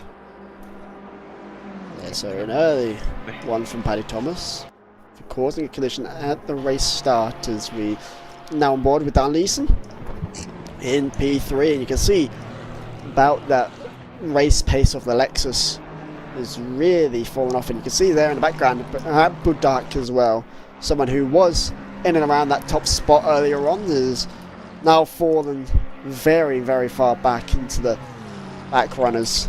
And again, as I said when the crash happened, is a victim of something that wasn't his fault at all. Yeah, and that's racing, man. Sadly, it's gonna happen. All you can do is just get back on that horse and keep riding. Don't let it get to you too much, and go run your race. And I know I keep talking about the mental part of this sport, but it is a big deal, especially in these endurance races. When something happens that's not your fault, it's soul crushing. It really is, and it just hurts. So the mental fortitude on these guys to keep going, it's incredible, especially when you get such a harsh incident so early. Just getting back up, riding that horse, finishing this race. You love to see the fortitude out of these guys. Yeah, and I think we're going to see a replay now. Just before we get into this battle with David Sala and Max Enting, we will see a replay of an earlier incident with Leo Jean. You can just see dive bomb there and just completely cuts off the McLaren. So just took his line away. An earlier time penalty. Yep. And, well, even when we're just during that replay, during that short moment, Max Enting has caught up to David Terzalo so much as we go into Blanchimont, and now looks to make an overtake on this Lexus for P4, and I think this would be ballsy if he could do it into the bus stop chicane, but loses time on Blanchimont, and so has to wait a little longer, although there is a spin. David Terzalo's lost control here. And now it's And that's going to hurt Max catch right Enting. back up. And you can see in the Wow. background as well, Wesley van der Linden went wide and is now gone into the pits. And now Max Enting, I mean, kind of unable to capitalise considering how close he was just before the bus stop chicane. As we get a few more pits, you can see on the left hand side of your screen, Elio Jean as well, also in the pits, but Max Enting now looking to try and close the gap onto David Salo as we go into Radion now. 3 mandatory pit stops today. Very important that that these drivers keep an eye on that and make sure they're spacing their pit stops out properly, taking tires when they need them, and not taking them when they don't. Yeah, and here's the point that we were making earlier with the Lexus battle between David Salo and Dan Leeson, because we saw Dan Leeson felt so slow, but then you look at David Salo's and he's outpacing Max Enting on these straights. I mean, that's incredible for the Lexus to be doing. Yeah, it is, and it's great to see. Excuse me. On board here, You Mr. see Max Geoffrey Enting. Athox at the top of your screen. Stop and go penalty for 30 seconds. Well, I believe that is for crossing a pit line, as he has just gone into the pits. But we'll come back to that with official confirmation in just a second. That's another So penalty number that 20 hurts badly. Stop and goes. They stop and go 30 seconds. Of course, that penalty doesn't get added on to your time at the end of the race, but it gets added on to your running time, and 30 seconds is just brutal.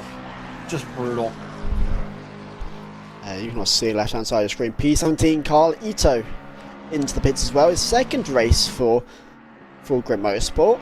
His last race to P3 at Monza, and is a bit off the pace today to say the least. But here's Max Enting again on this straight as we go past Blanchimont. Can he make a go at this into the bus stop chicane? We'll make a go, have a look, possibly try to switch back. Try. But it's going to be difficult. he's gonna Max pit. Enting's just going to go for the pits. That's why he went wide. He wasn't going to go for it. Instead, just going I for the was pits, worried. taking his pit stop. This might be beneficial to his battle with Hutzalo, especially considering, when Hutzalo comes out, he's going to be on the colder tyres. He's going to be on, sure, slightly fresher tyres, but by the time he gets his tyres warmed up and ready to go, Enting's already going to be making his work. As we now go back with Cheto Vincho on board with the Aston Martin, who has had some phenomenal race pace. Absolutely, he's so fast. Riding on board with Someone Elio John who's- now, number 46 in the BMW. Yeah. I was going to say, someone who's a bit less fast, Elio Jean. You just saw as well, he got a 5-second time penalty. I believe that's for an incident. As the BMW driver, not a great race from him, currently sitting in P15th right now. And as well, I believe that Elio Jean, as I mentioned, DNF'd 7 out of 10 previous races. I feel like that's a statistic we've shown a lot as we have a look at this replay with Wesley van der Linden. It's very quick replay, but you see him going wide, and his Geoffrey Athox, and you can just see him crossing over the pit line there, which explains that stop and go time penalty for him. And now It's back brutal, on board but with Dan Leeson. those are the rules. You gotta follow them. And those penalties are just so brutal, especially for crossing that pit line. Back on board with the Chips car. Cannot look at that car without cracking a smile. Running well. P3 ran in P2. He was on the second lap of the race. Dan Leeson was in a incident, if you're joining us recently. Spun Paddy. What's his last name? Paddy Thomas, Paddy the Thomas, UK yeah. driver. Yeah, he spun. He's doing good, working his way, or trying to work his way back up in P8 right now. So, Paddy, doing good. And 10 places down we see Junker Max Payne now, the Dutch driver in the McLaren. Finished P1 in his past 2 races at Spa, but has had a less than fortunate time here, currently running at P17. And that McLaren, I think, might have taken a pit stop earlier on. As you can see bottom right, you can see some more people taking their pit stops. Daniel Hurtado, Hutzalo, I should say, taking his now. So now coming out of the pit lane. But Junker Max Payne, I mean, we'll see what his pace is like into Radion, but from someone who has won the previous 2 races at Spa, I think you would expect a lot more from the Dutch driver. Yeah, honestly, he's one to keep an eye on because he hasn't had a good first third of this race, but who's to say he doesn't kick it up a notch in the second half? Maybe he's just riding around feeling his car out, making sure he knows what to do, and hopefully maybe second half of this race he'll pick up the pace, maybe move a little ways out of 17th, work his way up into the top 10. At least that's what he's hoping for. Yeah, I think that's what the number 5 car is hoping for. Is he keeps in P7. He's not too far away from the P16 car. The P16 car being Arthur Kaus, who has just received a time penalty, so not great for number 720. It's a big number, 720. It is very large. Very large, and maybe that's how many positions he's got before. I don't know. Maybe I'm just making it all up. I don't know. But you see, 5 seconds time penalty for Arthur Kaus. Yeah, causing a collision. And speaking of Arthur Kaus, he is someone that's actually ran 36 races for Grip Motorsport so far. 35 of them have been at Spa, with his last finish being P14. And that's what I'm seeing with a lot of these guys. Well, a lot of these so-called Spa Masters who have been running their race a lot here at this track in Belgium, is that they're really struggling this race. And I don't know if it's just one of those races or if it's the amount of drivers that they're having to go against. I'm not sure, but it's definitely something in the air. It's got to be, and you know, Spa is a driver's track, man. They love this place, and as someone who plays sim racing games, I love this place. It is so fun to drive. Just one of the most fun tracks I've ever driven on. And these guys, you could see they love it too. We had 40 guys show up to race today, so clearly Spa has some kind of magic in the air. That maybe it's the Belgian waffles or something, man. I'm not sure, but they got it, whatever it is. I've never had a Belgian waffle. Is that the same for you, or is that just me? I've never had an actual Belgian waffle. I've had an American frozen Belgian waffle, so do with that what you will. So he's not had a Belgian waffle, ladies and gentlemen. No. Not, yeah. Frozen, reheated. And Lando Cash for the time penalty.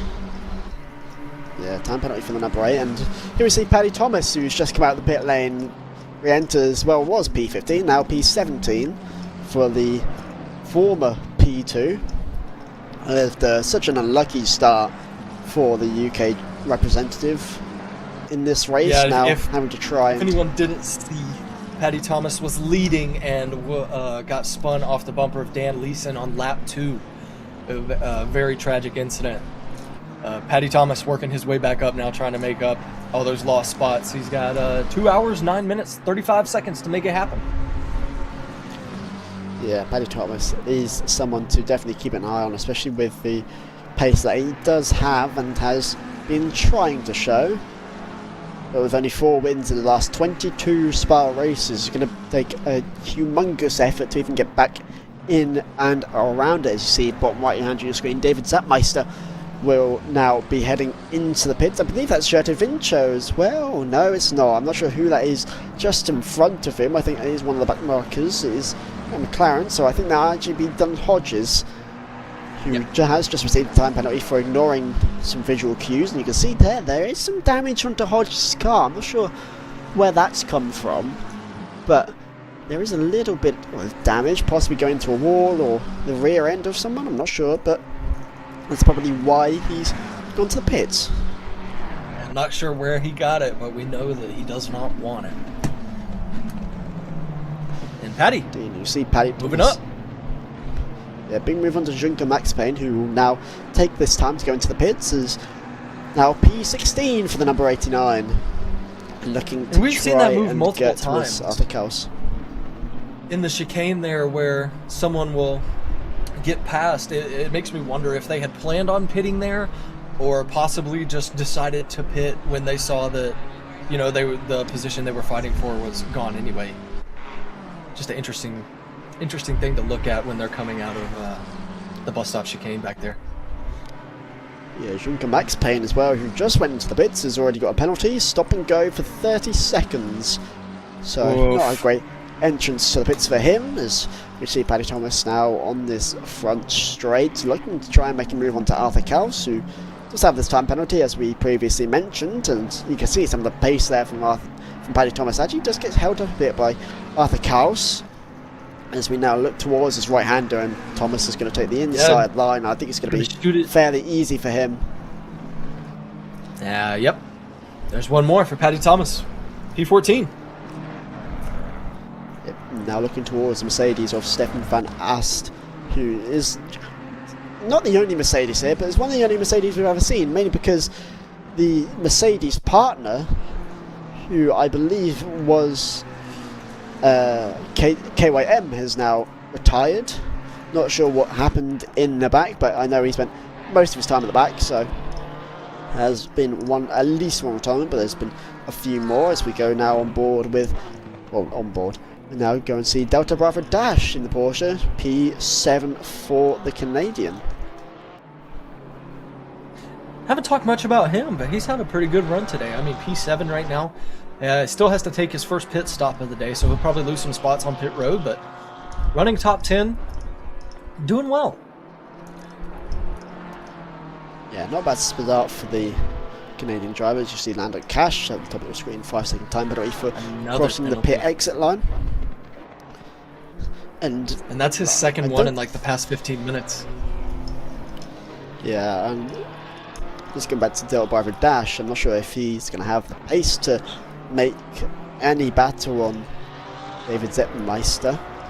But it's still, if he can keep up some pace, then perhaps there could be a way not only to P6, but possibly even P5, P4, as you see some of the cars ahead of them. 3 BMWs a little bit ahead of them. One of them, Lucas Lopez Huard in the BMW, who's just ahead of David Zetmeister. Just ahead of Dash here, we got a 3 BMW line. Yeah, Tim Beidel also in that line, the Belgian. Only raced for Spa, for Full Grip Motorsport at Spa, being F2's last race, with his last finish being in 21st, so already a big improvement for the BMW driver. Yeah, and you love to see that. You love to see a guy that struggled last race come out here and run well. And again, he still hasn't taken his first pit stop, so he'll probably lose a few positions on pit road. But it's good for the confidence to know you're up in the front of the pack, running well. Yeah, P4 currently for the Belgian, and P5 for Lucas Lopez Huard. Our top 3 right now, Shoto Vincho remains in P1, Dan Leeson in P2 in the Lexus, and R. Filippo in P3 with the McLaren. So good drive from all these guys so far. As you see, Vincho overtaken Bralap Udak, who was involved in that early collision with Paddy Thomas and Dan Leeson. Took a lot of damage, and I do believe now coming out of La Source back there was a little bit of contact between Badak and Vincho. Just a tiny little bit coming through the as well. Shoto Vincho has taken that pit stop and is now 18.3 seconds ahead of Dan Leeson, so good start, and still holds the fastest lap of the race in that Aston Martin, 2:17.135, and it's really interesting to see an Aston Martin like this, because we've not really seen much in either our streamed or unstreamed races of the Aston Martin. It's very much an unpopular car, and so to see one here, not only one in general, but to see him doing so well, it's honestly really surprising. It is. It's incredible to see, man. Aston Martin is tuned and dialed in today, and this driver, he's driving the wheels off right now. Got a 20-second gap to second place. Doesn't have to push. Best lap running a 2:17.135. Incredible. A whole second faster than P2's best lap. Absolutely insane. Shoto Vincho Big. putting on a clinic here in this first hour. Yeah, big game racer sort of intro the Dutchman. Seeing so far, as you see at the top of your screen, R. Filippo, 5-second time penalty for causing collision. I believe that was a fair while earlier, so there will be a penalty for him. Meanwhile, P5, you can see Lucas Lotus Huard in the pits, currently in P6. But chance probably to fall behind Dutch by the dash. The way he takes turn 18 and 19 through the bus stop chicane, just chef's kiss. It's beautiful. Nice on the brakes, down into first gear, riding through La Source. Love the corner exit, going down. Heading to Eau Rouge and Radion. Let's see how he takes this here. Fastest racer. Wow. Yeah, keeps it in tight. 5th gear. Just really goes forward as Lucas Lopez Huard. Stop and go penalty for 30 seconds was in a pits, so I believe that must have been crossing the pit line or something similar. And speaking of, here's Lucas Lopez Huard. Try saying that 5 times fast. You see Barat Buldak in the background. And so my question to you is, when do you actually go and take this stop and go penalty? Honestly, I'd take it as soon as I got, if there was any traffic in front of me and there was any possibility that I knew there were cars ahead on track that are going to slow my laps down, I'd take it and try and get the cleanest track possible. Let's say you caught some traffic and you see the pit lane is open, boom, I'm taking it right there and hopefully... Whoa, and we got a spin! Junk Max Payne! Max Payne did take some contact. I'm not sure if that was with Dylan Hodges or whether that was with one of the other back markers there, but Junker Max Payne now in P20th and losing more time in the McLaren. Yeah. And sometimes that's how your days go. You know, bad to worse. Let's see here. Yeah, we see Junker Max Payne. Oh, he cut the corner. He cut the corner. Yeah, just got forced off track, I think, there. Not sure. That does look a bit like Paddy Thomas's McLaren, although I'm not sure that actually is slow, although I'm only seeing the very back McLaren there, so... But you can see Junker Max Payne there having to re-enter the track, as now P20th for the number 5 McLaren driver. Not a great race, and again, someone who were really expecting big things from this race and has just failed to live up to them. We'll take another look, and yeah, you can just see Junker Max Payne wasn't even forced off the road. It's just sort of this didn't look like he was getting too fast as we go to a black screen. Just yeah, 1 or 2 production problems here, but it just kind of looks like he just went a little too hard into the chicane, lost control of the car, went off track and came back up and hit the other guy. I mean, just tried to go a little too hard into the corner.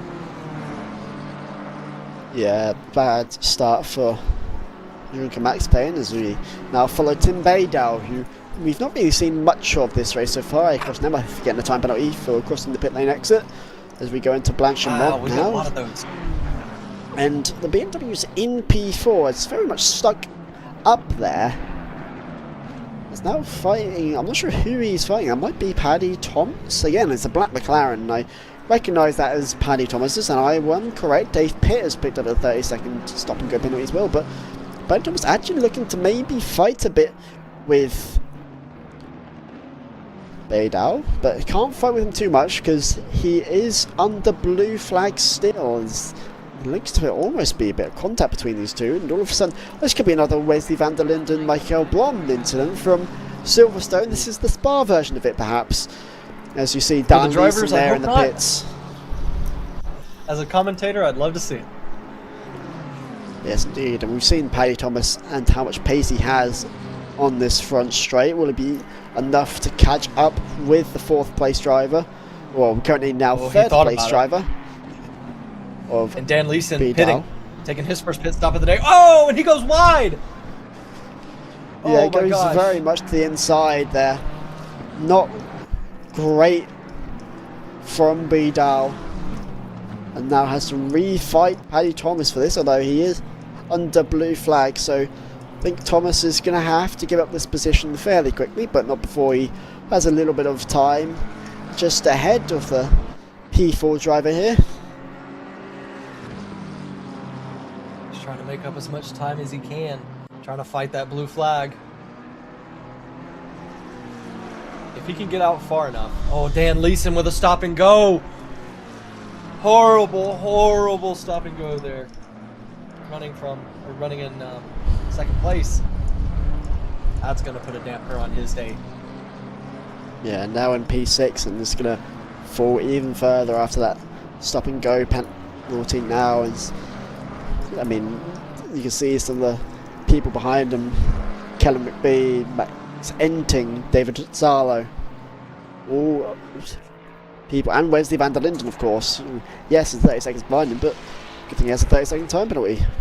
As we go now, and see Kellen McBee in the Ferrari again. Someone who we've not really talked about much this race, but we're not really need to, because the American has just been going about his own race and now finds himself in P7. Yeah, staying clean.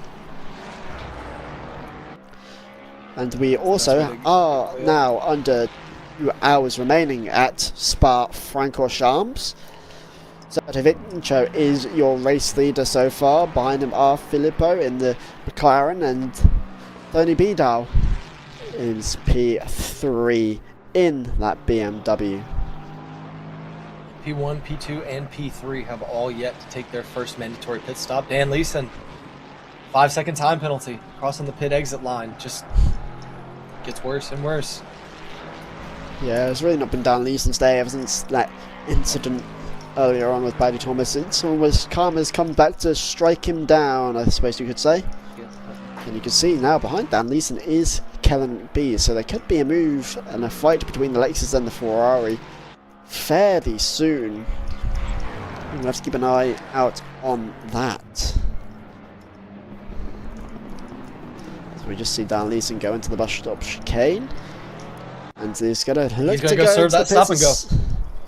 Yep, serving that stop and go. So Kellen McBee will go up into B6, and it's going to be interesting to see how many places Dan Leeson loses whilst serving that stop and go penalty. We'll update you when he has served his penalty as we go back on board with Tim Baydal in P3. If I had to guess, Dan Leeson's probably going to rejoin in around 10th to 12th. That's my guess. We'll see. Yeah, we'll keep it updated. So far, 9th positions, 10th. No, it is 9th for now. So, but still has a lot of time to serve on that stop and go penalty. But we'll bring you the updates when they come through. Tim Baydal in a world of his own, far away from Filippo and far away from David Zipmeister behind him. So it's in a world of his own, and is that a good thing really for a race like this, especially considering we have just over an hour and 50 to go, or are you looking for more support elsewhere? Honestly, if I'm Tim Beto, or if I'm anyone with an open track right now, I'm glad to see it, especially with the amount of penalties we've had so far. I don't want to be around anyone else, and if I make a mistake, I want that mistake to be my own. So for Tim, specifically for Tim Beto here, I think he's in an alright spot. He just needs to run his race, run fast laps, and stay away from the pit exit line. Whatever we do, guys, we got to do that. And here's Max Payne, who's gone spinning and is taken out. Not sure who that was. I believe that is the Mercedes of Stefan van Ast, who he's taken out. Tried to make a move onto Dylan Hodges and ended up just sending it too far and hitting Stefan van Ast, who you saw just then as well, has his lights on and is now given time back to Stefan van Ast. He just got super loose. Wrong place, wrong time for Van Ast. That's just unfortunate. Yeah, Junker Max Payne really been unlucky in that turn. And will get a time penalty instantly. Yeah, Paddy Thomas still on his way up and around, but still has a lot of time between him and Stefan van Ast in P10. So a long way to go till he gets back into that top 10. As Vincenzo now takes Juncker will take a 15-second time penalty for that. I saw Dan Lisa also got another penalty. I did not see what it was for, though. But he has fallen all the way down into 15. Yeah. Yeah, it's not great from Paddy Thomas, but he's making his way back up after a very unfortunate start and is looking to try and make a return back up into that P10 position, but as we said, still a long way to go. And here's our Filippo.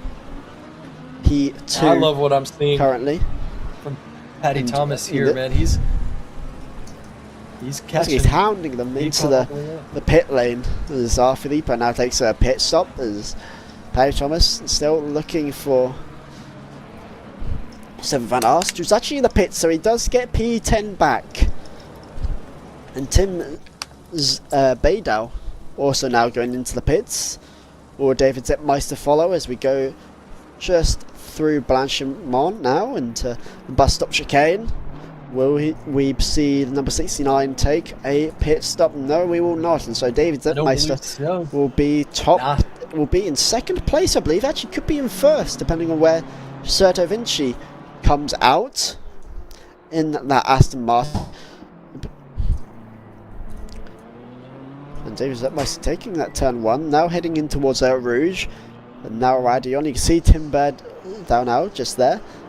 And here, bottom right of your screen, you can see Certo Vinci now, the race leader, coming out of the pit lane as David Zetmeister goes through Radion. Is going to have a lot of pace coming onto this front straight, so it's going to be interesting to see who gets out first. It's going to be David Zetmeister. First place, so David Zetmeister. So it's our first change in leader for a long, long while, but David Zetmeister manages to overtake Certo Vinci, who was just coming out of the pits there, and now is our new race leader. If I'm David, I am not comfortable, however. I know how fast that Aston Martin is. And you see at the top of your screen as well, Ekosh Nemeth with a drive-through penalty. We'll bring you an update on that in just a little while, as we continue to watch David Zetmeister. And he's someone who's had a very good pace as well throughout this race in the BMW. The BMW is a very difficult sort of vehicle to get under control and become a master of, really. Absolutely. But Zetmeister's really giving a masterclass at Spa-Francorchamps. We got a strong driver and a strong car, man. He's doing great. And back on board, back with Dan Lisa now. After those penalties, stop and go. In 13th now, trying to work his way back up. And I believe he's going to try and take P12 here. Yeah, I don't believe that is Arthur Carls. Oh no, that is actually Dr. Bradford Dash, I believe. Yeah, so he will take P12. So no, you were right. I was just doubting you. Oh, okay. So I'm silly. Yeah, so that was Dr. Bradford Dash now, as he makes the overtake from now into P13. David Zetmeister back as we head in towards the bus stop chicane. You see behind him Certo Vinci looking to get that P1 back, and that his tyres are going to start warming. So we've been talking about Zetmeister's pace. How about Certo Vinci's pace? No, he took that pit stop for a fair while, I want to say, and ended up coming out near enough next to Zetmeister, and then he lost because he wasn't that quick coming out of the pit lane. But now as we head towards Radion and Eau Rouge, this could be instrumental down this front straight. Who has the better pace? Is it Zetmeister on the older tyres or Vinci on the newer tyres, but possibly colder, as we now look side by side for this battle for P1. And you can see Vinci feels like he's getting ever so slightly closer to Zetmeister, but will not be able to make a move in towards the right-hander. You can see on that left-hand side, catching up bit by bit, only 0.04 of a second away now. And that gap is closing, especially Zetmeister didn't get that good of a corner there.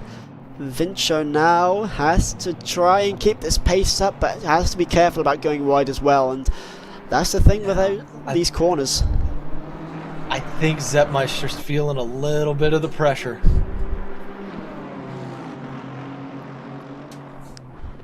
You can see this left at this point, I don't know if it's how. I think it's win for Yeah, Circuit Vincho. yeah, and that win could be in the next few minutes or so, as Vincho did have a look towards the outside there, but decided against it. You see Filippo in the pits on the bottom right of your screen, currently trailing in 9th place. So we'll be taking his pit stop as David Zettmeister now has to defend against the Aston Martin down this back straightaway. It's going to be interesting to see who has the better pace down this back straight as we go in towards Blanchimont now with David Zettmeister and Certo Vincho now. BMW against Aston Martin. Who will take the win? German horsepower or British luxury? Yeah, we'll say luxury, but I mean, Vincho is certainly showing that the Aston Martin has a lot of horsepower to the bus stop chicane, and Zettmeister survives for a bit longer. Just looks like he gets through the corners so much better than that BMW does. Watch her. We can see right here. Watch how much time he makes up on him through this corner. Look at that. Look at how close he can make it through those corners. Yeah, now it's I going to be wouldn't a doubt if struggle he as we goes for go a move down in Lake Holm. Yeah, here we go through Radion then. David Zettmeister setting the standard and Certo Vincho setting it as well just behind him. And you can see just ahead of the P1 there is some back markers traffic, so that is a bit of a fist bump in the air for your Certo Vincho, but you can't over celebrate just yet because you might get slowed down more than Zettmeister might as we they look to go. They might mess you up worse than the leader. Yeah, Zettmeister still ahead for now. Maxime stepped on, 5-second time penalty for crossing the pit exit line. Someone else who we've not really seen much of, the number 9, but I think we've got, it's fair to say, we've got more important things going on right at this very second between Zettmeister and Vincho. And I believe that is actually Maxime Septon just ahead of P1 and P2 here, as Vincho keeps looking for the move, but is yet to find anything to make it stick yet.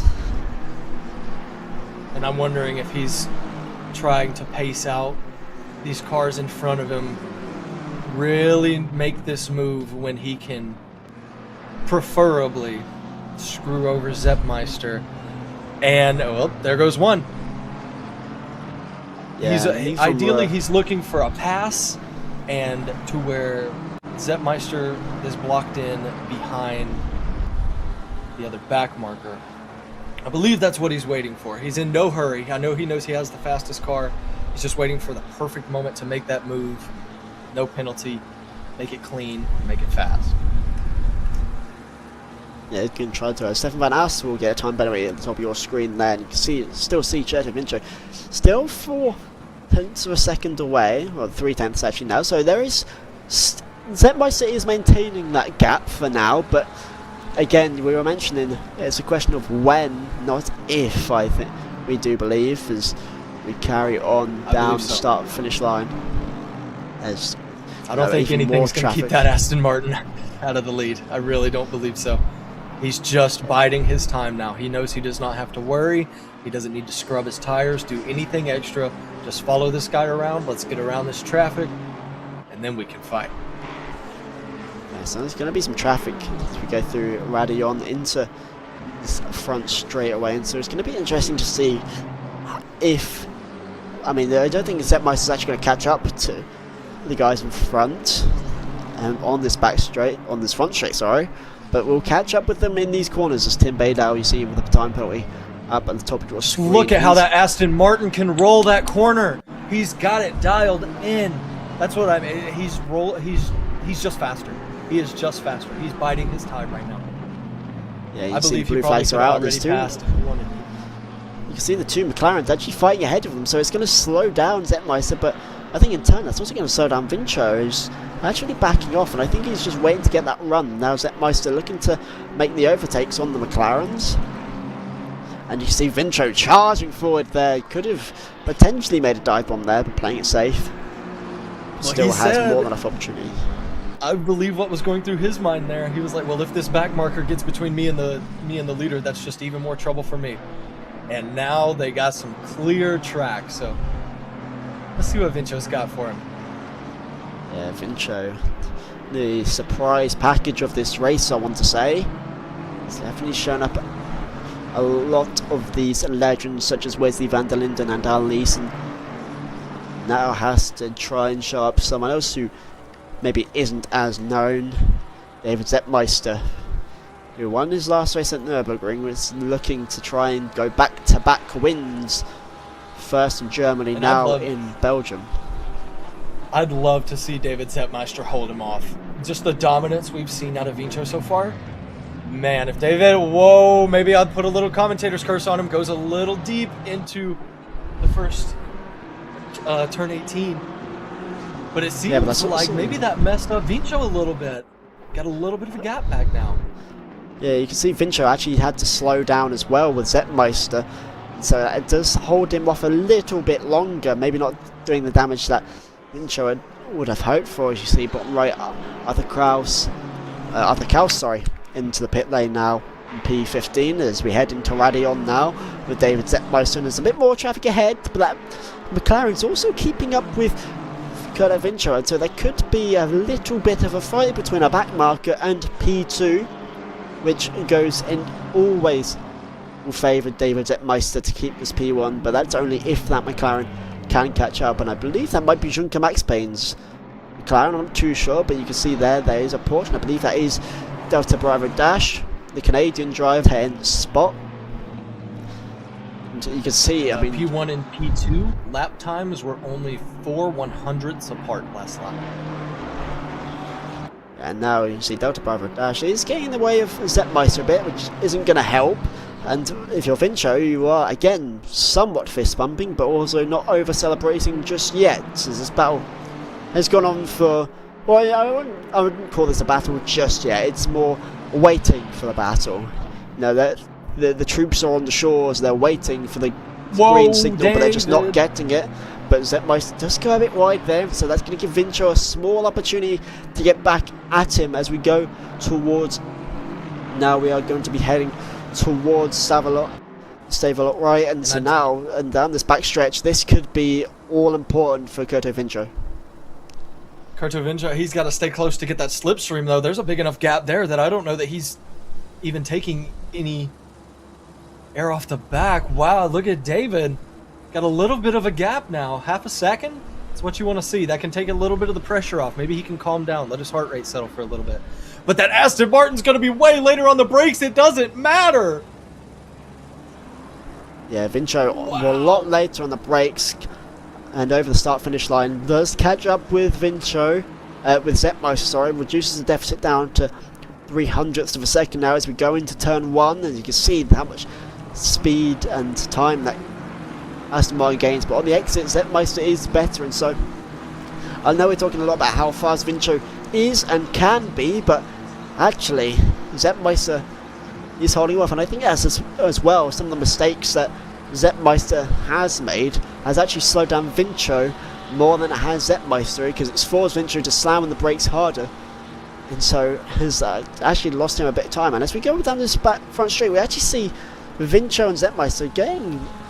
I'm not sure if Vincho is gaining or if he's just keeping it the same, the time gap. Yeah, you have to wonder if he can get this close. If he can get this close this easily, at what point is he just playing with his food? Just going through these corners, and the way he's able to just slam on the brakes, not lock up, and make up 2/10 in the back chicane. You just have to. David Zettmeister's got that in the back of his mind constantly. He's just like, when is this dive bomb coming? Am I going to be ready for it? Oh, he thought about it right there. David has to take a more defensive line through the corner. Yeah, but I think it's playing with your food until your food actually gets up and starts fighting back. So I think that is what David Zettmeister is doing, and perhaps an easy move for Kurto Vincho has been made into a bit of a slog, actually, as this has been going on for the past 4 or 5 laps, I want to say, around Spa-Francorchamps, and David Zettmeister has won every defence away from Kurto Vincho, but this is probably the closest the Aston Martin's been to the back end of David Zettmeister, and so it's going to be interesting to see if this will be the back straight where finally the Dutchman can make a move onto the BMW. And here we go. Look how close the Aston Martin's got as we head into Blanchimont now, but still that time gap is going to be kept the same as we head towards the bus stop chicane and Vincho is just going to back off, and so Too wide. actually, the Zetmaster actually does go too wide, so Vincho, the door has been reopened for him down the start-finish line, and look, he might have to go for it now into turn 1, and he will have the pace to do so. The advantage in the inside line. Yeah, but Vincho trying to get onto that switchback line and just not able to keep that pace up, and so will be sitting around about the same time gap as he was before. You see at the top of your screen Barrett Budak with a drive-through penalty in the Ferrari, who we haven't spoken about much, and for obvious reasons, because he has been towards the back of the pack ever since that earlier crash with Paddy Thomas. Yeah, lap 2. It's tough. But Zetmeister's making this BMW a whole track wide. He is not going to make it easy. Good. Yeah. Good turn 5 and 6 for Zetmeister there. Carries that speed into turn 7. Gonna make a move around turn 8. Brussels. The answer to that is going to be That no. Aston Martin just has so much grip through that corner. But on the straights it loses that time towards the BMW that is fast in the straight line. And it's going to be really interesting as well to see what happens when one of these two cars pits, as Vincho looks on the inside to make a dive bomb, but ends up deciding against it. And so you gotta a little wonder bit of a heart racer Serto, for Zetmeister. Yeah, and if Serto, if he can't get by him, you gotta wonder if maybe he'll take the undercut on the pit stop, try and get out on the track earlier, maybe make his Aston Martin wide. See if he can defend. Well, we'll just have to see when these pit stops come up. About halfway through this race now. And you can see ahead, I believe that is a McLaren just ahead now, is in the back markers, as they will be overtaken now. As Serto Vincho, I actually do believe that might be a Lamborghini, and I think it is Sam Lewis's Lamborghini actually that was behind there. But Serto Vincho still looking towards David Zetmeister to make this move, but every time he even tries to look down the inside or outside of Zetmeister, he gets blocked off. But now Zetmeister's gone wide, and now Vincho might get that time back, but he was forced away from that inside line. It's brilliant defense from Zetmeister after the mistake, and it forces Vincho without contact to go back onto the outside line, and Zetmeister by the skin of his teeth keeps P1, but this could fall down very shortly. As Vincho, look how much time he's got into Eau Rouge and now into Radillon. As we head towards the steep hill of Radillon now, can Serto Vincho make a move as we go on to his dash camera? And you see Zetmeister, I think his wheels just about kept onto the track there, but still you can see that straight line speed of David Zetmeister really coming in clutch. And now I don't even think he's gaining much onto the Aston Martin, but I think he's just keeping that distance with that speed, and that's all he really needs. Absolutely, it's really good to see this BMW be able to be so strong in certain portions of the track, and it's like the complete opposite of where the Aston Martin is good. You see Serto trying so hard through these corners because he knows he's better, but that BMW is wide, and Zetmeister is not about to make it easy at all. If they got a battle like this for an hour and a half, I guess they're going to do it. Yeah, and Vincho again had a run in there, but didn't want to take that. Didn't feel comfortable. But now here we go. Here's the potential move. Vincho on the inside of that turn, now being forced way outside by David Zetmeister, but he's not able to make these BMW wide enough, and Serto Vincho will regain P1 finally, and looks to keep it. Absolute war between the BMW and the Aston Martin. Aston Martin does come out on top. I figured he was biding his time. I knew that he could make that thing stick on one of these corners, and I guess he finally decided today is the day. Aston Martin, Serto Vincho, I think P1. One of the things as well about why that took so long is because you're talking about the BMW being a wide car, but as well the Aston Martin is another wide car, and it's a very good defensive car, but not great everywhere else. But he loses grip.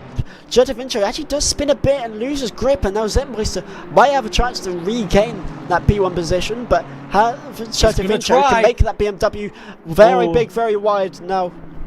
Instead, Thought better of it. Zepmeister going away, but actually he's going to get that good line, He might good have exit. a better run I up think here through Eau Rouge. Vincho actually lost grip again there. So I'm not sure if the tyre is starting to fade out already or what, but as we go into Radillon now, Zepmeister's only closing the gap now, and on this front straight, this could be a regain of P1 for David Zepmeister. He's going to use the slipstream. We'll see if he goes for the dive bomb on the inside. He's thinking about it. Vincho's going to take the defensive line, move back into the good. He's going to roll on through, and he's going to miss the corner! Completely misses it, and now that's definitely going to be a time penalty considering how much he actually gained off that. And this is bad. I mean, Vincho, his earlier time penalty has been removed by the stewards, but that one, I mean, you can have no complaints about that one. Yeah, and we were talking about if Zepmeister was feeling the pressure. I never even thought about Vincho was feeling the pressure. Clearly, with 2 bobbles and then that off track, you got to wonder what's going through his head right now. Yeah, and for someone who's been so cool this race, and you think about it, he actually hasn't had much opposition before that previous pit stop in P1, and was cruising, and even when he came out in P2 he didn't have much opposition from behind him, but now he does have a lot of opposition in David Zepmeister, who has made his job so much more difficult. And now with just over an hour and a half to go, can he hold on to P1, or is this going to be a collapse of the Aston Martin? We'll have to see, depending on what the stewards call there. It could, because shoot, if he gets even a 5 second, he wouldn't even be in P1 right now. But it seems like he's gotten into his rhythm, starting to put a little bit of a gap on. And we'll just go to a replay of this amazing battle between David Zepmeister and Certo Vincho as he goes into the bus stop chicane. You can see this pass, and I'm not sure what it is about that corner, but Vincho just decided it's his time. Zepmeister tries to go defensive, but Vincho, I think he was late, And just he's late just on the able brakes there. to hop on the outside of that turn and ride the high line and just take the position away. It's incredible. And That's where he got loose. That first mistake at the bus stop chicane, which allowed Zepmeister to come back in. Then turn 1, you see more of this battle. I'm not sure if it was... Yeah, I think it was just wide, and you can see here as we come off the front straight, you just see he completely misses the apex, and so now has to sit with what could be a potential time penalty. But now we do get to look at someone else. Wesley van der Linden now P6 is just behind Tim Bedow in the BMW, who has got a 5 second time penalty, as we have an hour and 30 left to go, the halfway mark of Spa-Francorchamps, the Grand Prix. And so far, Certo Vincho is in P1 for now. We'll have to see what happens with that time penalty. David Zepmeister in P2, and Max Enting back into P3 after his early spin. Still a long way to go as Wesley van der Linden will take a pit stop. To the pits. Is he our first? No, he is not our first to do 2 pit stops. We've had a couple down through the pack. Van Alst has already taken his second one. JAATX taking his second one. Kaus. So we're going to start seeing pit stops here very shortly from our leaders.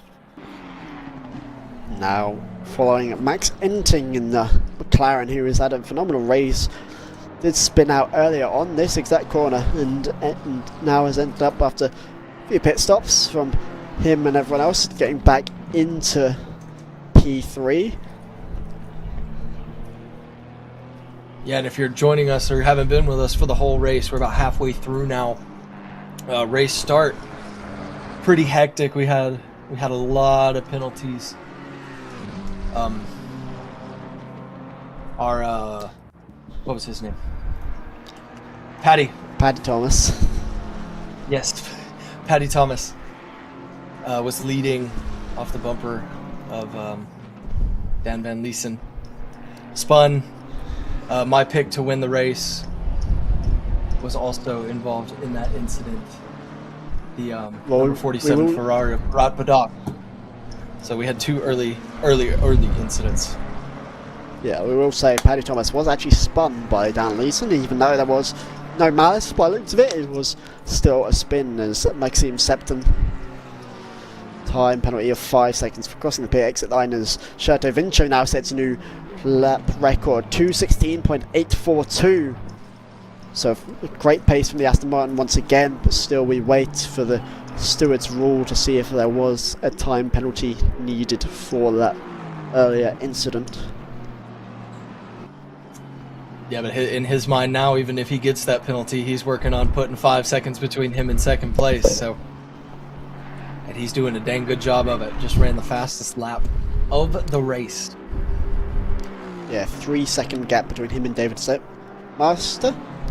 And you can see P3 Max Enting now going into the pits for his second pit stop. Actually, would this be his third pit stop? I believe this would be his third and final. Possibly wrong though, unless he's on a 4-stop strategy. And now that is his second penalty, second pit for Max Enting. As you see at the top of your screen, Dave Pitt drive through penalty for the number 808. And Dave Pitt not having the best of races, currently sitting a P24 in the McLaren. Only 2 people behind him is Akos Nemeth and Maxime Septon. 26 drivers remain out of our earlier starting 40. A lot of retirements. Yeah, and that's understandable too. Especially when you have a lot of early race incidents. A lot of guys, they don't want to stay. You know what I mean? You have a bad incident first 10 minutes of a 3-hour race. I completely understand how that could destroy their mental. So still got over 20 drivers in here, 26. Yeah, still sticking a lot. It out. I'll remind you as well, this is a Full Grip Motorsport's biggest event ever. It's been a phenomenal rise throughout this half of the year, and it looks to get even bigger throughout the rest of the year. So if you are interested in sim racing in a set of Corsa Competizione, you can go to the website fullgripmotorsport.com, or you can go and join the Discord straight up, Full Grip Motorsport. Absolutely, and we do live stream races. I would say weekly. It's not necessarily weekly all the time, but we are live occasionally. More on the basis of who is available and who isn't, and as well some of our races, if you remember, Kia Lamy was meant to be last week but had to unfortunately not do that due to lack of races, as we had some people pulling out. But next week we do have the Hungaro Ring, so stay tuned for that, as we are now on board with Kiwix in P17. Porsche on Porsche battle between him and Delta Bravo Dash now, fighting for that P16 spot. We haven't talked too much about the Porsches today. You asked me earlier in the race what I thought about how the Porsches were going to do today. And I probably would have told you better than they have done. Let's see, how many Porsches do we have in here? I see 2. Yeah, we have 2 Porsches, both running 16th and 17th. So, Matt, to answer your question from about an hour, 20 minutes ago, they're not running too well. Yeah, really not running 2 hours. The Porsches are actually going to be fighting with each other slightly, as Dylan Hodges, you see, time penalty of 5 seconds for crossing the pit exit line. It's a difficult trap, and it's a difficult pit exit on Spa. I think it's a fairly beginner-friendly track for a lot for Spa, but actually that pit exit line can really catch you off guard. Yes, it can. It's very thin. You've even got grass on the right side as well, so if you come out too fast, there's a possibility of spinning. So the pit exit line at Spa is definitely one you got to watch out for. Yeah, and still we see these 2 Porsches trying to battle. I don't think there's too much to fight for, as both these Porsches still on their first pit stop, but actually Kiwix is going to get a good run into Delta Bravo Dash, and maybe it is those tyres starting to wane out for the Porsche. There's no Kiwix as we go into Blanchimont now, looking to try and make this move on the inside, and will there be contact? It's slight contact, there's big contact, and Kiwix and Delta Bravo Dash go into the wall. Big damage on both the Porsches.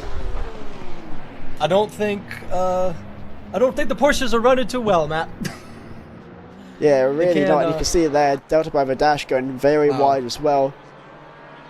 And, you know, just through Blanchimont, I believe Delta Bravo Dash, not sure of where Kirix was, and so tried to close off that inside just far too late and ended up spinning himself and P16 driver, who does have a time penalty, so maybe it wasn't worth fighting that hard for it. But as we go into Radillon now, Still together, damage must not be too bad. You just hate to see two drivers driving the same car get together.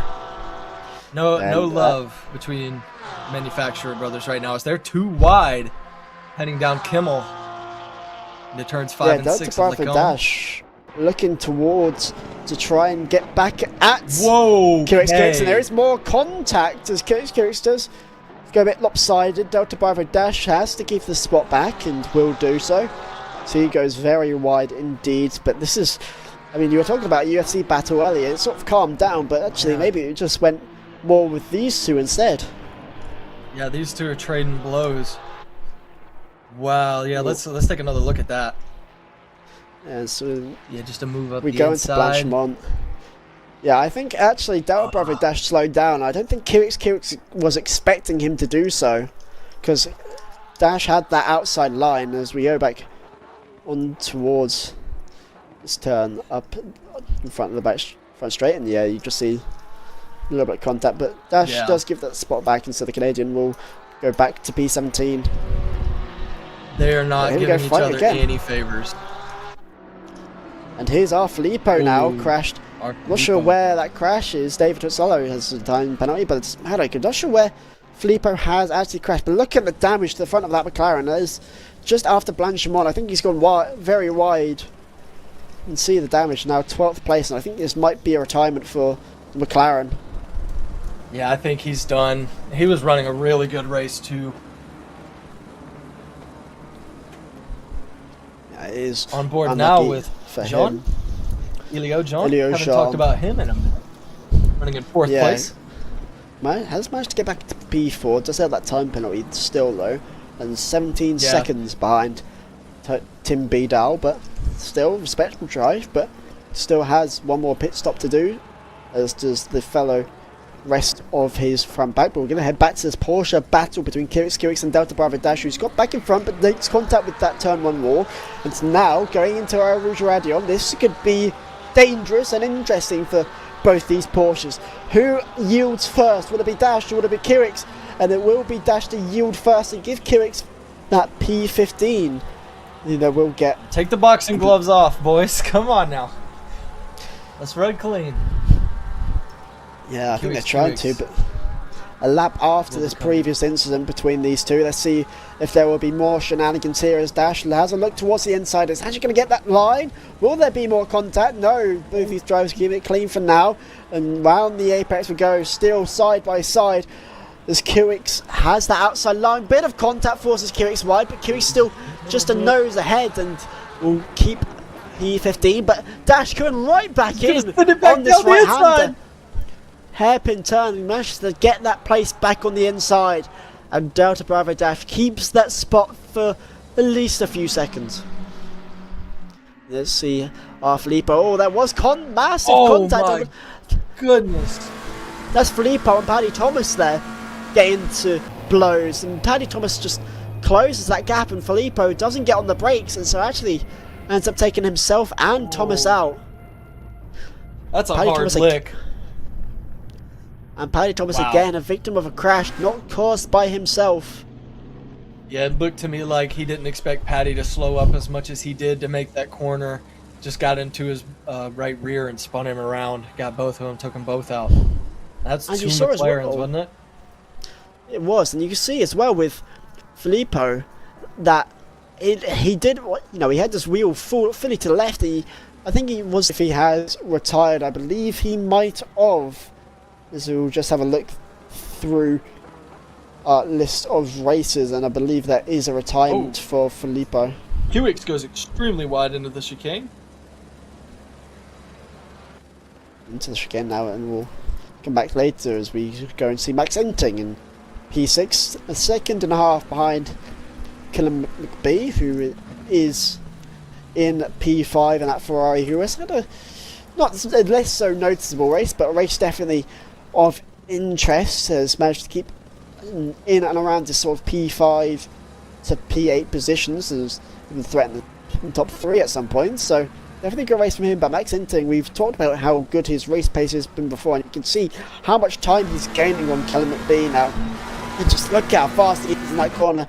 He's going to look towards the outside of his next turn. Gonna force it. Keep it around. He's gonna fall in behind. I thought he was gonna ride it around the outside. But yeah, Max Enting has ran really well today, as well as Kellen McBee. Both of these guys driving really hard. I know Kellen McBee's kept it clean almost all of today. I don't believe he's been in any incidents, so really good on the American and Ferrari. Yeah, the American, giving some American pride back. If you remember, caution one back to Silverstone, we did have Patrick Olsen in the Bentley, had a very, very poor race. I believe was disqualified after crossing multiple disqualified collisions. within the first couple laps. It was not great, but very Kellen poor. But out here putting on for the stars and stripes. Indeed, and he's defending well from Max Enting so far, but it feels like a matter of time as to when Enting gets this taken. I think the longer he stays behind, McBee actually was worse off for him, because I still think Max Enting could be in and around that pole position, or that first place, if he is to have a sensational run. But you can see there, he is so far behind. David Zetmeister will get P5 as Leo Jean will take the pit stop, as does David Zetmeister now into the pits, but still a lap ahead. And you can see, I believe that's 80 seconds ahead is Tim Beidou, 60 seconds it actually is. Tim Beidou to Max Enting and Callum McBee, so still a long way to go, but an hour and 15 left. Almost 2/3 through this race. You gotta wonder when these boys are starting to get tired too, man. It's not easy stuff to run these cars around a track for any amount of time, much less 3 hours. So we'll keep an eye out. Yeah, and as well, you've got to keep that in mind as well. We are currently racing in European time, so it is currently 9:26 p.m. in European time. And for Max Enting, who is Dutch, is probably going to be starting to feel the tiredness, even though it is a Sunday. As well, as fair few of these races, and there's contact between Enting and McBee. I think Enting just full sent it onto Callum McBee. He did. Ends up paying the price, fully spun out, and has now lost so much time to Callum McBee. 40 seconds lost from side-by-side action. He sent it and couldn't get it quite under control, couldn't get it slowed down enough. I think he lost the back end and wound up sliding into Kellen McBee. Wow. Oh, Max. That's a big thorn for Max Enting now. And if there was any I know he's kicking himself thinking of getting into those upper 3, that podium finish, then he might have just lost it here as we go back to the replay. You can see Enting. It's good defending from... Yeah, it's good defending there from McBee, but then Enting just doesn't expect him to try and get back on that inside line. I mean, I think he's actually given them the room. It's just Enting has maybe locked up. I don't know exactly what he was just happened going in that a car. little too fast. Couldn't get on the brakes fast enough. Got into the side of him. Racing incident, man. I don't think there's no malice or anything. Just going for it. McBee now has a lot of room to himself, but will be now with Geoffrey Athox in P13, the Belgian who we've not really spoken about, and not had much reason to speak about the number 21 car. He's now right behind Arthur Kaus. Now right behind Arthur Kaus. I do believe he had... Maybe not. Did he, was... No, Athox was not in that incident earlier. So yeah, he's had a good day. Haven't talked about him much, but stayed clean, kept his nose out of it. Doing well. Yeah, and I think with the problem is with a lot of how much action there has been up top, these back markers, these mid-table races have now been forgotten about, and so we've not really talked about Jeffrey Athox or Junker Max Payne, although we have actually spoken about him a lot, mainly for his spills on some of these turns. Yes. You can see there bottom right as well, Tim Bidal now into the pits, P3, so I think Callum B might actually be able to sneak into the podium spots, but we'll have to see how much he can do and how good of a pace he can set. As Jeffrey Athox now going in towards Blanchimont, just up here, just behind Arthur Kaus, but losing time, 1.7 seconds away now, and he is losing time to Arthur Kaus. But both those, I mean, a lot of these mid guys still have 2 pit stops left to go. The only ones that have taken 2 pit stops is Vincho, Zidal, and I believe there was one more, Dan Leeson, who is currently in the pits as well in P20th. Yeah, we gotta wonder. Oh, here comes. Oh, yeah.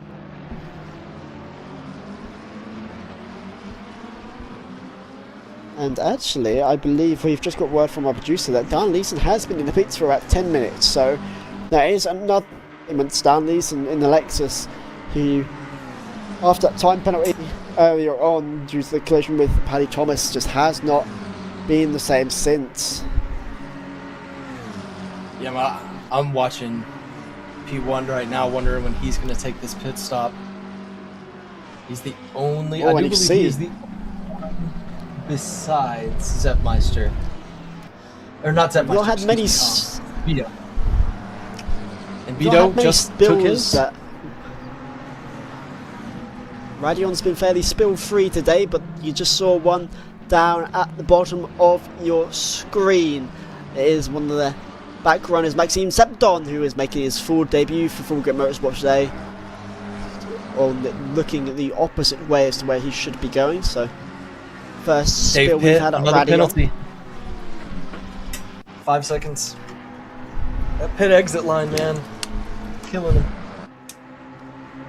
Yeah, here's Arthur Kaus now in P12. Best lap 2:20.4, and I think it's such a big thing. When you look at some of these mid guys, you know, their best laps 2:20.4, and then you look at someone up in lead like Jetta Vincho 2:17.017. No, sorry, best lap 2:16.665. So I mean, it's just a world away between who's first and even these mid markers. But here's Junker Max Payne now, P16. Yeah, it's really crazy to see just how the lap time differences from the top of the board to the bottom. Vincho, he's running almost like a good 3 seconds faster than most of the back markers, but you get down to the back and he's running 4 or 5 seconds per lap faster. And determination, and that is, man, that's just good driving. And something I actually want to bring us back to earlier, we saw in that battle between Gerda Vincho and David Zeppmeister, we saw Vincho go very wide and it looked like a small corner cut, but after all this time the stewards haven't given anything towards Curto Vincho, and so, you know, I feel like we were both saying at the time it happened that it's probably going to be a penalty, but now I'm not sure if it is. So if you're David Zeppmeister here, I mean, how are you feeling about that? Honestly, man, I'd be pretty hurt if it was track limits, which he ran through, and you know, whatever stewards decide. If I was David Zeppmeister and I ever got back up to him, I'd run that line again. I'd take the line he did, especially if they won't, if they are not calling that, it's not track limits. So I'd use it, especially if it was faster. You know what I mean? Of course, you could be upset, but yeah, it is interesting. But we're going back with Max Enting now, who is called right back up to Callum McBee after his earlier spill, after that earlier contact between the two drivers. Which, you know, there's a statement to how good Max Enting's race pace has been. I think if you look at the last, I mean, we're 47 laps in, I reckon if you look at the last 40 of them, his race pace has been extremely similar, his lap times, and so he's done a phenomenal job to really keep those in. And only on the one pit stop as well, you've got to think those tyres are getting old. And now has caught up to Callum McBee, and so the American had a lot of pressure off his shoulders, off and released for a bit, but now he's got them all right back on. Yeah, and Inting's best lap is only, what is it, the 8/100ths off of P2. So he is rolling. He is going fast. Yeah, and it's still, and talking about rolling, Inting, it makes a pass into Blanchimont fairly easily onto Callum McBee. He goes a bit wide, but both ways still, and now we'll go into bust up chicane, and it looks like Callum McBee actually might have a go at him here, but not been given a chance. Ooh, contact! Contact, a bit of a shove in the back now, but Callum McBee, has actually worked out worse for him.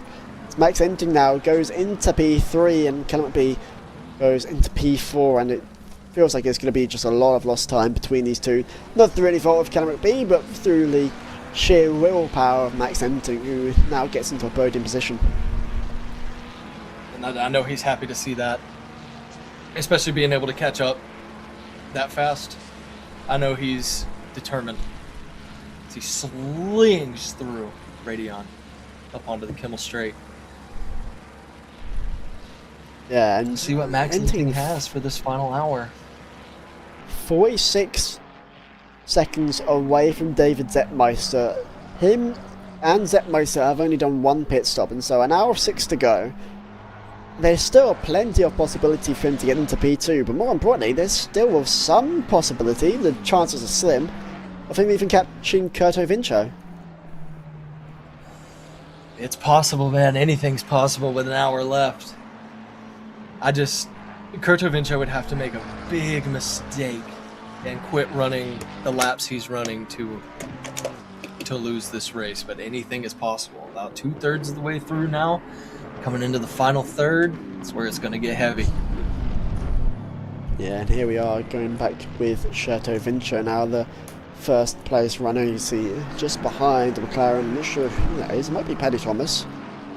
I do believe that to be the case as we go down the start-finish line, as there will be blue flags out for the UK driver, so an easy pass for Curto Vincio in the Aston Martin as we go through to Eau Rouge and to Radion. But he has looked flawless today, hasn't he? It's been incredible. The only time I saw him mess up was with Zettmeister with that little bobble. He's been doing great. Running consistent low 218s, high 217s with a best lap 216. Yeah, and he still has to make 2 more pit stops. Yeah, I believe I have been reading the left-hand side of the screen wrong. It's actually Vincio needs 2 pit stops, and Zettmeister and McBee, Inting, etc. all need 1 more to meet the mandatory requirements. So actually, we're talking about Inting getting into P1, but actually that's very possible. It is. Especially because Vincio still has to make 2 more pit stops. Of course, he has a massive lead on the field right now, but no one else has to make 2 more. So he's going to... I just really want to see where he's going to pit and when. I wonder if he'll save his final pit stop for right before the pit window closes so he can end the race on the freshest tires. I don't know. Very, very interesting strategy with him being so far out front. He's got options. I mean, I think this first pit stop, theoretically in my mind, has to come now or the next lap, because he's still going to need time to get those tyres adjusted, get those tyres warm, and he's going to need to get these tyres ready to go out, especially if you want to go in full send into places like Radion and Blanchimont, which he just did. Yeah, that AMG in front of him got a little loose too. I'm wondering if that didn't scare him. No pit this time by. He's going to take 1 more. Yeah, I mean, he's 110 seconds away from David Zettmeister in second, so still has that lap to go over. Yeah, he just ran a low 217. Yeah, that's what I got really scared there. I thought he was about to get squirrely in front of the leader. Sam Van Ass drifting round Blanchimont there. Gotta respect it, honestly. There's Keurig in the pits again. in P15 now is David Zepmaster. P2, we just saw shades of the BMW before heading back towards the Aston Martin, who's going down this front straight. Just so far, domination. Sertovinco in the 95 Aston Martin he owns this track right now. If you wanna see a fast lap, just look at every lap he's ran this race. I mean, even on these older tires he's on, he just ran a 217.287. He is the man to beat. Yeah, but the track is taking its toll on the car and still has 2 pit stops to go, so it's going to be interesting. I think as well, it's interesting. Would be interesting to see a more informal, not informal, but a more informative view of his car, because you've got to think those tire pressures must be getting low. The fuel must be getting on its way, considering how long he's been out. So It's really interesting to see. A long time. And the bottom right, use your screen, you see Dash, Delta Bravo Dash spinning out in not sure, P18. You can see him spinning out under no pressure as well. As we go back with David Zepmaster, who still is yet to take his last pit stop, and I think that pit stop window will be closing somewhat soon, so it's going to be interesting to see when a lot of these drivers take their last pit stop. Got about 40 minutes to take your last pit stop. So Yeah, he's got to here's take Circuit 2 de pit stops within 40 minutes. Will this be one? It will not, and so No. the question's still there. When will he take this first pit stop, and when will he take this second? Because I think the time built up is more than enough to take at least one. And I think He's as well, only he'd have getting enough faster. time to make that pit stop, that second pit stop, or sorry, to make that first pit stop, get a lot of pace again, and then go back for that second. So it's interesting to see what the strategy is in Sertovinco's mind, but we'll have to wait and see what the Dutchman does with the Aston Martin. Yeah, well, his pace has not fallen at all, so I guess whenever he starts running low lap times, maybe that's when he'll come in, but I'm at a loss for what his strategy is right now. I genuinely have no idea. It's very, very interesting, especially in the Aston Martin too, a car we do not see a lot. It's very, very cool to see a driver come in here and dominate. It's really interesting to see as well what Vincho really defines as a slower lap time. Obviously we see him set some incredibly fast ones, but what is slow in the minds of Vincho? Meanwhile, with Max Enting, another Dutch driver, going up through I'd say if he's on Rally pace with second place, he'd think he's slow. Whoa, getting loose right out of Rally on there. That white McLaren behind Max Enting. Yeah, here's Geoffrey Athox, you can see in the bottom right of your screen. In the replay, see how loose he gets at the top of Radion. Yeah, goes just very far wide. Very wide at the top of Radion. So even more time lost for Geoffrey Athox in P12, and here's Callum McBee in P4. I was supposed to say not a million miles away from Max Enting. He's about 50 seconds, so in all racing standards he near enough is. But he's got a bit of a gap onto David Hutzala, who is someone we've not mentioned for a while, ever since he was taking those pit stops, but only a 3-second lead, make that 4. So I think Hutzala got a bit loose there. Hutzala in the Lexus. I believe he is our only running Lexus at the moment. That is correct. Yeah, Dan Hutzala Leeson putting has that Lexus tired. in the P5. Under 1 hour remaining, Matt. Yeah, this is going to be where a lot of the drivers up top get into squeaky bum time. And speaking of drivers at the top, Sertovinco is in the pits. Taking his There he is. Taking his second mandatory pit stop, so one more just under the hour mark, but has enough of a gap to David Zepmaster, where I don't think it would be too much of a worry that he's falling into P2. But now has to make sure he can keep that P1 and regain that time, especially on the colder tyres, especially, you know, considering David Zepmaster, you can see he set his best lap last lap, 2:17.9. Yeah, that was good to see. penalty. Actually, David Zetmeister might have a bit of an opportunity. Maybe not to overtake Kurt Fincher, but maybe to get right behind the bonnet of him, considering the Aston Martin driver's going to have cold tyres, and so it'll be interesting to see. Zetmeister sitting at a minute behind right now. He's about to cross under a minute. 59 seconds he is behind right now. Looking to make it 2 wins out of 2. Won his last race at the Nürburgring, now looking to do the same in Belgium. Will he be able to do it and overtake Curto Vincio, who is still looking for another top 3 finish? And to make Dylan it Hodges, number 11, finishes. drive-through penalty. Finished P2 in his last spell. Will he make it P1 now into this The gap version? is down to 23 seconds between Zetmeister and Vincio.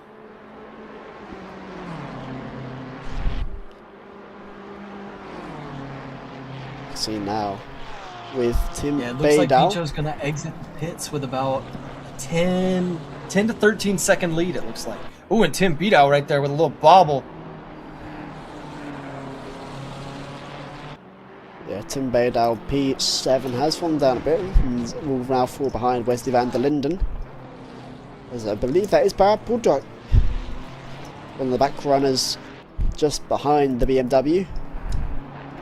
And Tim Beidou now having a look to try and get this P6 back from Wesley van der Linden, but there's no simple task against Wesley van der Linden, one of our most experienced drivers across all of full Grip Motorsport. And so Tim Beidou, I wish you the very best, but I'm not sure if this will turn out in your favour. You can see right at the back of Wesley van der Linden's Ferrari, the lights being shown. You see at the top of your screen there, Curto Vincio, the race leader, with the time penalty. Oh, and I my have a feeling, God. I know what it will be for. I have a feeling it will be for crossing the pit exit line, and it is confirmed by our producer. It is crossing the pit exit line. You can see at the top of your screen now.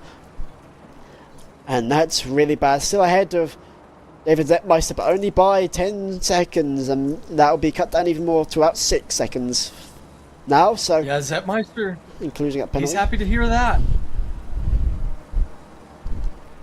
And I think even if you're Max Also, that Enting, you're would- happy to hear that. Absolutely. And I believe Look at this with that time lunge penalty, from Tim Beidou. with So that to bit time off penalty, there. that would put Zetmeister only 6 seconds behind technically with the time penalty. So I know he's glad to see that.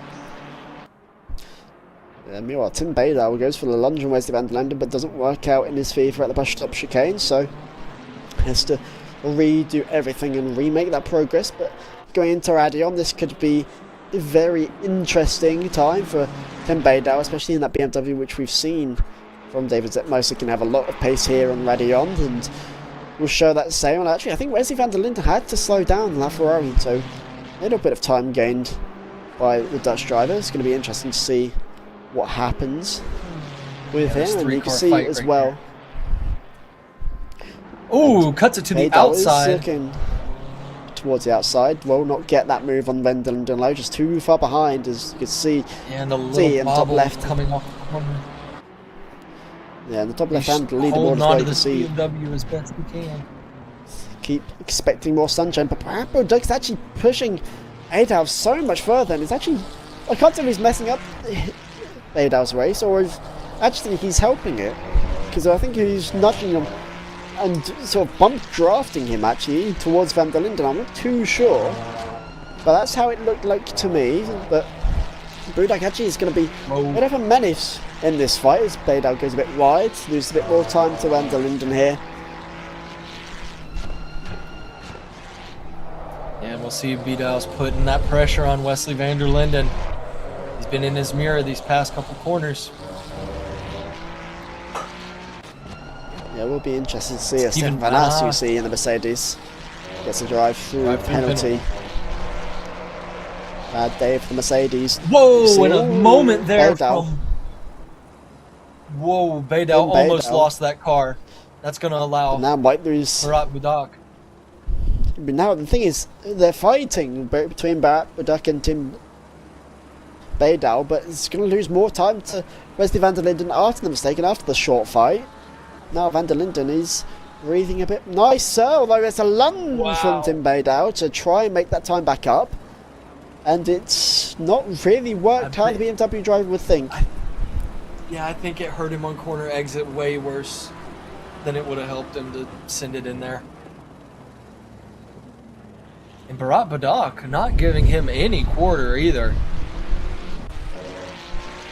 Yeah, and you can see now the gap that Wesley Van der Linden's built up to Tim Beidou, and the gap that Barat Badak has shortened towards the P7 driver, and Badak is in P16 after that early collision between Arne Leeson, Paddy Thomas and himself, so the Ferrari driver's not been too happy in these races at Silverstone, who, when he was, I believe, spun out, or actually had a lot of incidents that he was a victim of where he wasn't really involved in them. But now is another victim of one here.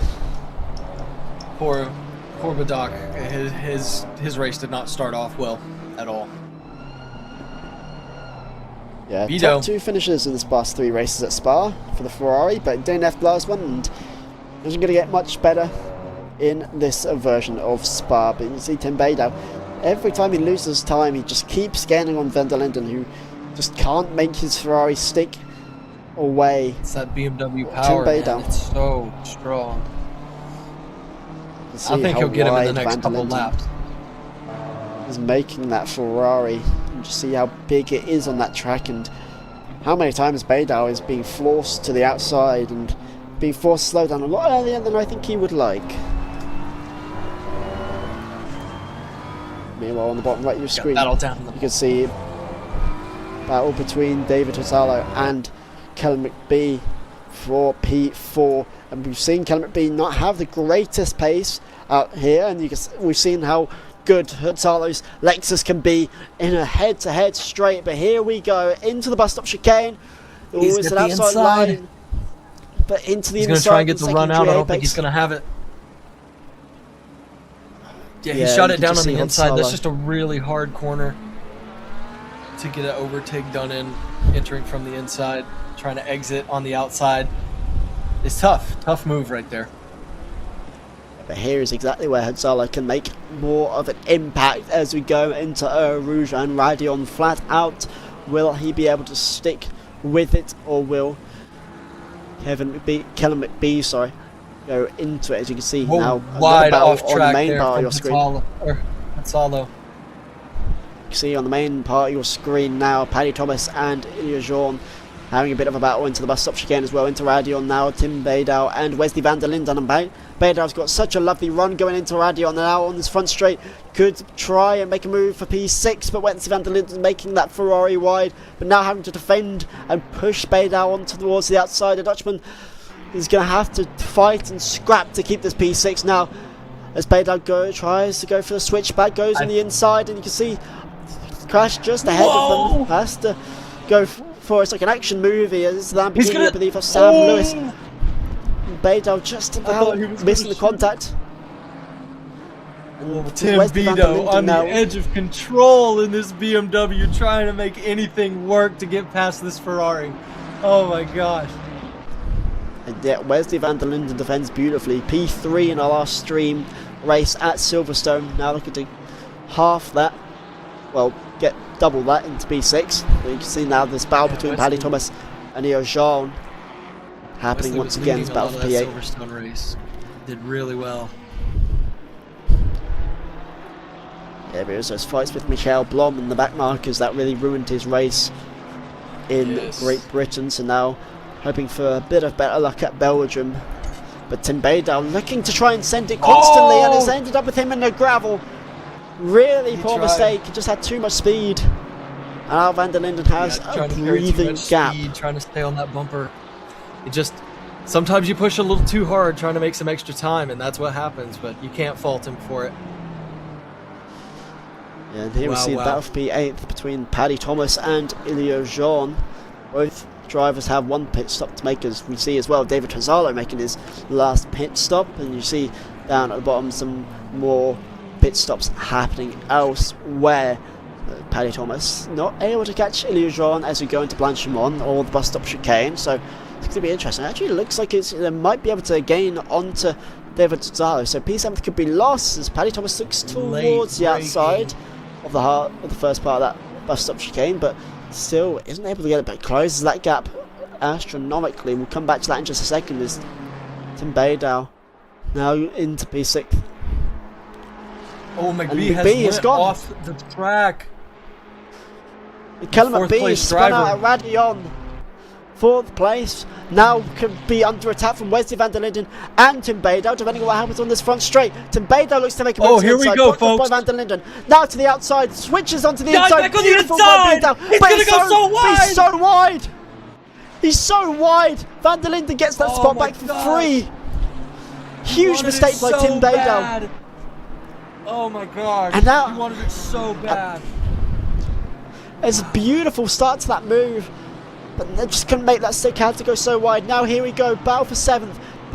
Paddy Thomas and Iliona Journe now fighting, and Paddy Thomas is an easy overtake and shows Tim Baydow how to properly do that.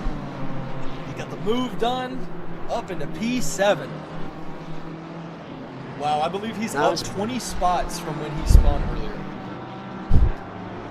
Yeah, very good race from McLaren off Paddy Thomas here, but still 45 minutes to go, just over. So it's a long way for the McLaren still to go, but we'll get a replay of this battle between Baydow. And it's such a lovely switch onto the inside, but just has so much speed. I think he wants to try and get alongside Wesley van der Linden and just kept his foot on the gas for too long. Yeah, I think he was worried about locking up and running into Wesley as well, so I believe that might have been that could have been just a bailout and not a whole lockup. If he would have locked up, I don't know if him and Wesley would have still been in 5th and 6th. But it's good on him for not wrecking anybody and getting right back to the bumper. He's still there. Steven Van Ost, a time penalty as well. Tim Baydow is pushing every ounce of horsepower out of this car, using every bit of those brake rotors, man. This is a great battle.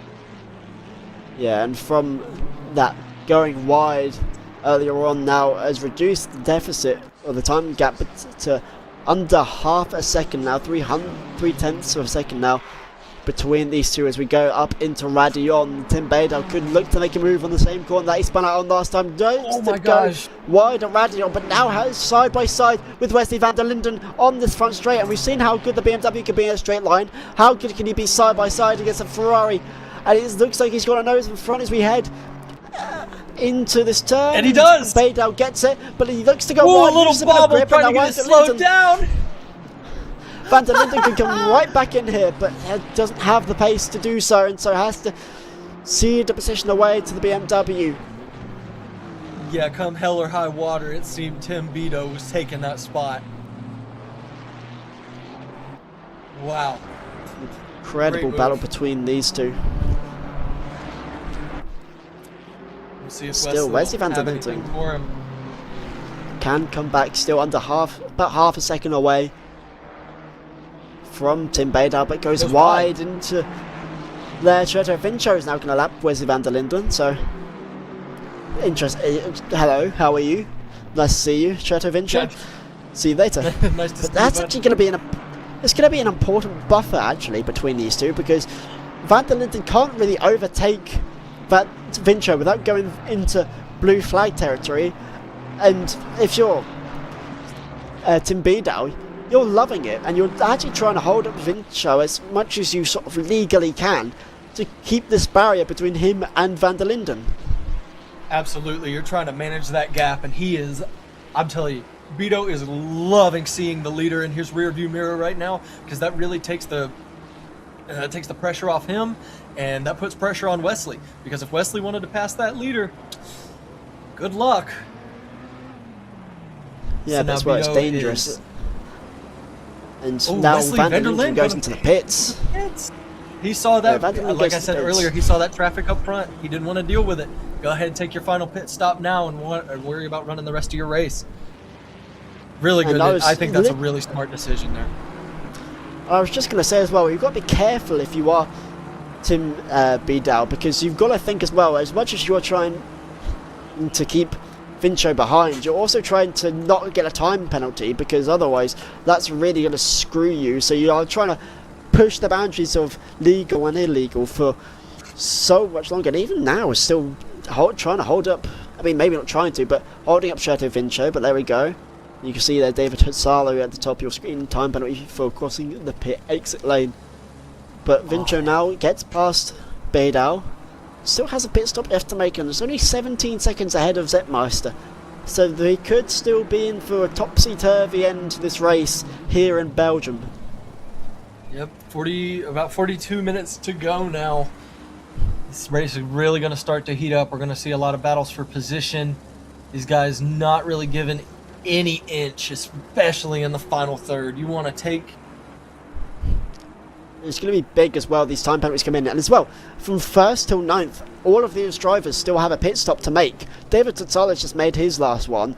But other than that, you know, they've all got one more stop to go. Actually, that was Wesley van der Linden's final pit stop. Okay, so one till 8 now still had to do their pit stop. So it's going to be really interesting to see how this ends, because these drivers, you've got to add a lot of time onto their theoretically final places. Especially with the top 8 still having to pit, there is genuinely no telling about where these final 8 are going to shake out. I'm pretty confident in saying that Vincho is going to hold on to first place after his final pit stop. It's going to be close, but I am pretty confident in saying he'll hold on to that. But 2nd through 8th, I have genuinely no idea how this is going to shake out. This is going to be awesome.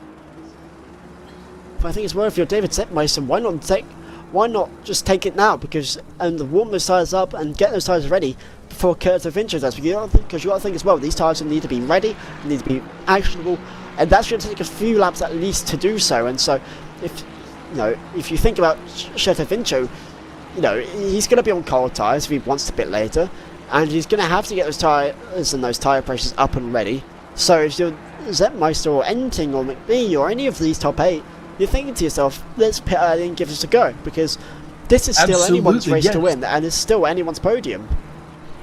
Yeah, you have got to think about the undercut here, because if you can time your undercut and you can make up so much time on your warmer tires compared to their cold tires. So, when does the undercut happen? Because I'm confident Zettmeister is thinking about that right now. He is like, when is my best opportunity to pit so that I can have these tires and they're warm and they're ready, but they're not falling off before the end of this race. Yeah, you can see Enting lap down from Vincho, but one pit stop could change everything for better or for worse. And so from P1 to P8 it's going to be a hell of a battle, especially with these time penalties, as Jeffrey Athox gets a time penalty there. And as well, even for the likes of David Hazzalo and P9 could be in with a chance. And so the only 3 drivers that don't have time penalties: David Zettmeister, Paddy Thomas, and Tim Beidou. So this is going to be really interesting, because our top 3 could just completely change by the end of this race.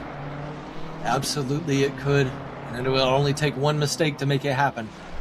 One pit road exit, you do that wrong, that's basically kills your whole day, especially for these top guys. So be smart, be careful. Speaking of these top guys, Max Enting is going to take his final pit stop now. So it's going to be interesting to see where he will come out at the end of it. Still a long way behind David Zettmeister, as we go and see Tim Beidou behind the Lamborghini. With a drive-through penalty. So it's really interesting to see, as Callum McBee, I believe, is going to overtake Max Enting in the pits. I believe so. Is it actually showing up the confirmation? Yeah, there it is. You can see Max Enting there. Oh, that's actually Callum McBee in the Ferrari here. It's not Lamborghini, so I do apologise for that. So Max Enting falling to P5 for now. And Paddy Thomas also into the pits now. And I think Paddy wants to hit the undercut really well. And I believe pitting now, your tires really, I don't believe they would wear before the end of the race. So I believe pitting now, getting that undercut on the leaders. And we saw Max Enting had a penalty there. We'll have a replay of it now. Just see what happened here. So you see Max Enting, I believe that's started Bravo Dash. Oh yeah, just gets back into the back of the Porsche. So that's what caused that time penalty. And you know he's kicking himself for that. That looked pretty avoidable. And look at this now. Tim Baydow and Callum McBee, who hasn't had the greatest pace so far this race in this Ferrari. It's been okay, but in situations like this, he has messed up the bed. Whoa, but Tim! Is the one Hold on to mess up boy. the bed this time. Hot dog. Loses control. I thought Tim, I can't believe he saved that. I thought he was going around. I really thought he was going to spin there. Good job, Tim. That just shows to show you how hard these drivers are pushing in this final stint, getting every ounce of power they can out of these cars.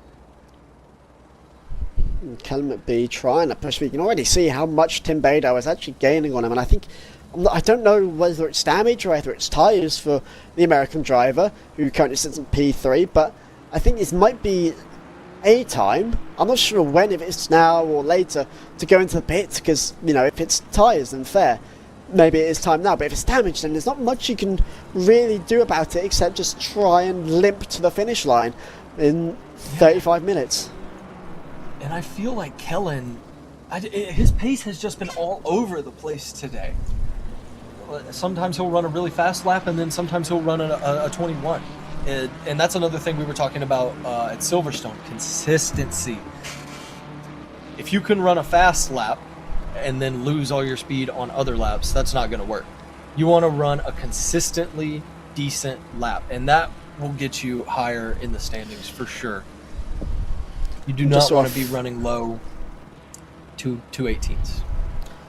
Yeah, well, here we go on the front straightaway. Callum McBee versus Tim Baydow. Baydow has the inside line, but isn't going to stick to it as much as McBee will stick to the outside. And so I think looked for that switchback, but couldn't get it as Callum McBee loses P3 for half a second, and then will regain it back. As you can see, Baydow flashing his lights. The American by flashing the lights. Yeah, but Tim, let's talk about Tim for a second, man. He's had a really good day today. He has put on a show. Lucas Lopez hard in the pits now. Fourth now. Doing a great job putting that pressure on the American Kelly McBee. And I think, before we swapped camera there, I think Tim got a little loose. That's why he dropped back a little bit off his bumper. But this BMW, man, this thing is unwieldy. Tim is fighting it right now. And I imagine he's probably on some, let's see, yeah, he's on some older tires, so this thing is, let's see. Tim can hang on to it and pass McBee here. Yeah, Huard in P9, so he's also going to try this undercut. Wesley van der Linden still P8, has used up all of his right on his bumper. Pit stop, and gonna here shoot we go, to the inside. Tim Baydow shoots to the inside, forces Callum McBee to go wide. And he is clear. And into Balanchimont, we'll take that. But actually, into the bus stop chicane, this could be interesting. As now, it's Callum McBee with the slipstream. Now looking towards the inside of this bus stop chicane, and looks to try and avoid contact. Has to give up the inside, because just through contact potential. But Tim Baydow gets into P3, but now the American looking to get back in towards the podium spots, looking into towards turn giving him 1, no quarter. and will get the inside line. Is a brilliant move, but Baydow looking for the switchback into Eau Rouge, and looks to go side by side. As who will have the better straight line pace? Will it be the BMW or the Ferrari? And it looks to be Baydow as we go into Radion. Baydow just gets ahead of the Ferrari in towards that sharp uphill section. That was a ballsy move right there, to cut across his nose like that. Man, Tim, good move, buddy. That was awesome. Wow, incredible. That was, man, they had to be inches apart, nose to tail there. Yeah, I think even inches must be giving it an exaggeration, to say the least. That was close. Awesome move by Tim to take third place. Top 5 still have not pitted. No pit yet. The top 5, it's going to be really interesting to see when they take these pit timings. But David Zepmeister is the only one in that top 5 without a time penalty, so it'll be interesting to see how that turns out, and especially as well for the likes of Max Enting, David Zazzalo, Wesley van der Linden, Paddy Thomas, and Huard. It's going to be interesting to see if the undercut has worked or not. And the time will tell. 32 minutes remaining. Oh Yeah, man, what a it feels good like- race we've had today. Holy cow, it's been so good. Yeah, in FGM history, and it's certainly shown itself up. It's one of the best that we have seen. As we keep with Tim Baydale in P3 now, heading on towards this back straight and towards Blanchimont. Just try and make that difference up to David Zetmeister, but still needs these pits to come in. I'm not sure if it's going to be an undercut or if it's just going to try and keep out, try and pit when everyone else is. He's not going to take the pit now. Neither is Kellen McBee. They're going to have to pit soon. The pit window closes, if I am not mistaken, I think it was 23 minutes. So they have about 8 minutes, 34 seconds to take their final pit stop. So they got to hurry. Getting very close towards the end now of this pit stop window. As Baydale looks to send it fully through Radion and does so with expertise, as you see Kellen McBee also do the same at the bottom of your screen there. So your top 5 right now: Sergio Vincho, David Zetmeister, Tim Baydale, Kellen McBee and Ilya Jean. And I think the BMWs, we need to talk about those for a second. They have been running great here. Of course, a BMW is not leading the race, but 4 out of our top 10 are BMWs.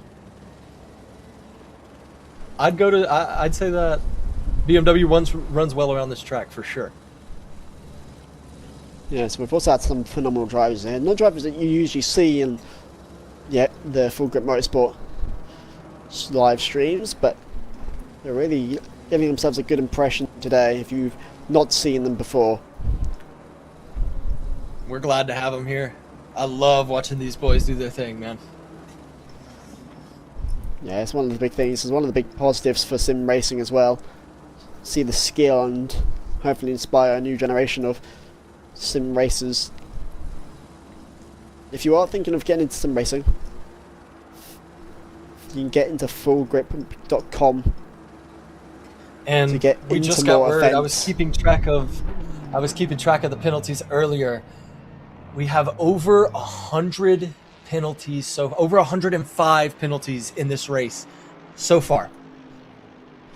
Yeah, a lot of penalties given, but here we go. Shadow Our Vincho stewards into the have been pits busy. for his final pit stop, and might set off a chain reaction. What will David Zetmeister do here? As will Tony Baydale, as will Kellen McBee. This could set off a lot of these top 5 runners that need to pit. Will David Zetmeister pit? He chooses not will to. not. That is interesting. Kellen McBee will choose to pit, and so the P4 will go in. David Zetmeister will take P1. So Vincho was the one to pull the trigger. And now we can see that the guys behind him, they heard, they know. They're like, cannot let this guy get ahead of me on warm tires. But Zetmeister going with a little different strategy. Yeah, Ilya Jean, you can see in the pit lane as well on the bottom right of the screen. So it's only Tony Baydale and David Zetmeister just stay out on these older tyres. And so it will be P1 for David Zetmeister. And I believe it will be P2 for Tony Zebo. Actually, I think David Zebo might actually be a lap down. So it's going to be interesting. But here we go with Max Enting behind a Porsche. As we head towards the bus stop chicane, he's looking for the undercut. Let's see how well this works. Kellen McBee now heading out of the pits, and you can only assume Curto Vincho's doing the same. Max Enting coming forward on the charge, trying to get past. Oh no, it's actually Kellen McBee still heading into his pit box, and so Enting has his undercut has worked on McBee. Has it worked on Vincho? I think he might still be into the pits getting his done, but actually no, I think he might have just got out of the pits in time. Let's just see where Max Enting is, and you can see there's Clement B, and you can see no Curto Vincho, so Vincho has worked wonder. You can see it just up in front there is Curto Vincho, but Max Enting is on warmer tyres, his tyre pressures will be better, and Curto Vincho has a time penalty for crossing the pit exit line. Oh no! That's 10 seconds for him. That has put Vincho in such an awful position here, because now he has to catch up with Zetmeister, hold off from Enting, and also there's so much to do for Vincho. Ooh, under 30 minutes remaining. It is heating up. Heating up indeed, and you see Zetmeister heading out of Blanchimont there, and there's a big spin of Jeffrey, I thought, because you can see the damage on that McLaren there. Not great. I believe that is just after the bus stop chicane. No, I was wrong. He's still not going to sure where. You see Clement B is actually still in the pits, so interesting, as Tony Badel is in the pits as well, and as you can see now Clement B stop and go 30-second penalty. His race is done. That's killer. That's killer. Clement B's race is done. He's going to drop back.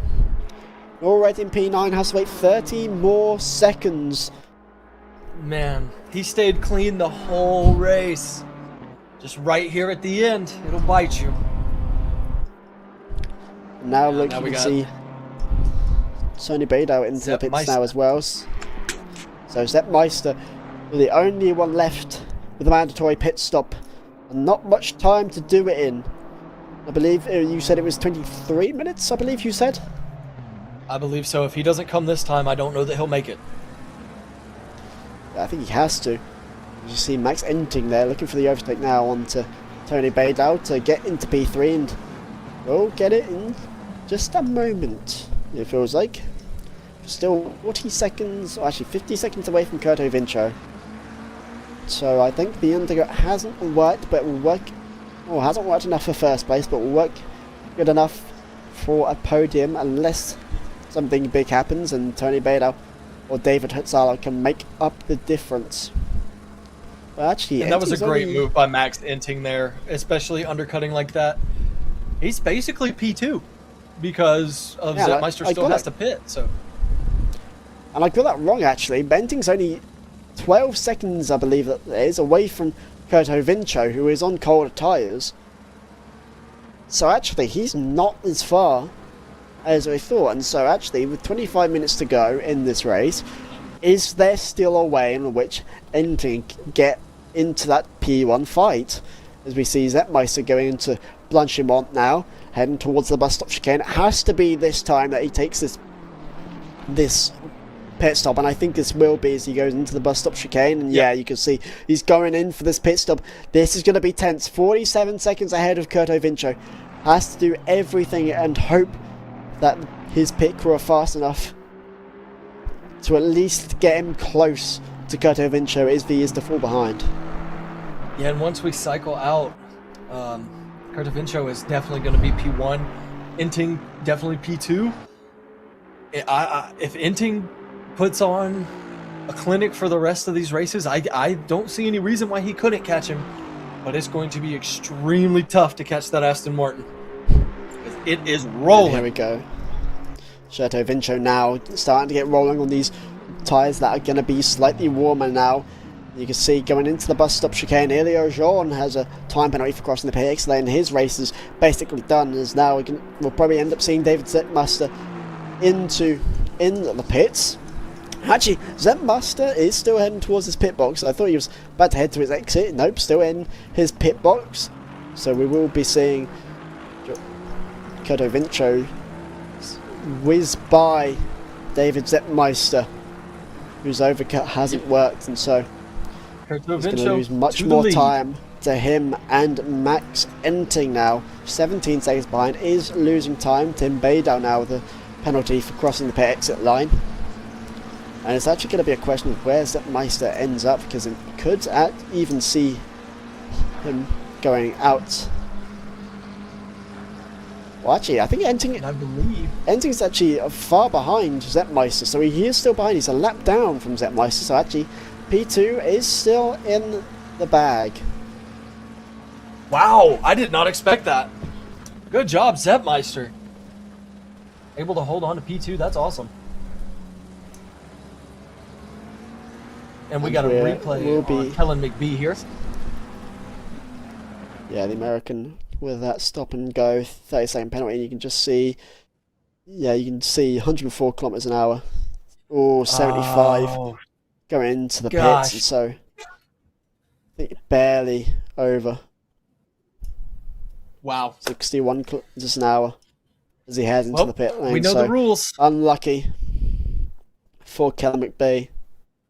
The rules, as you said, are rules. So the American made a bit of a stinky end as the pit window is now officially closed. So for the next 22 minutes, it is just straight driving and hoping as David Zeppmeister, 46 seconds behind Curto Vincio.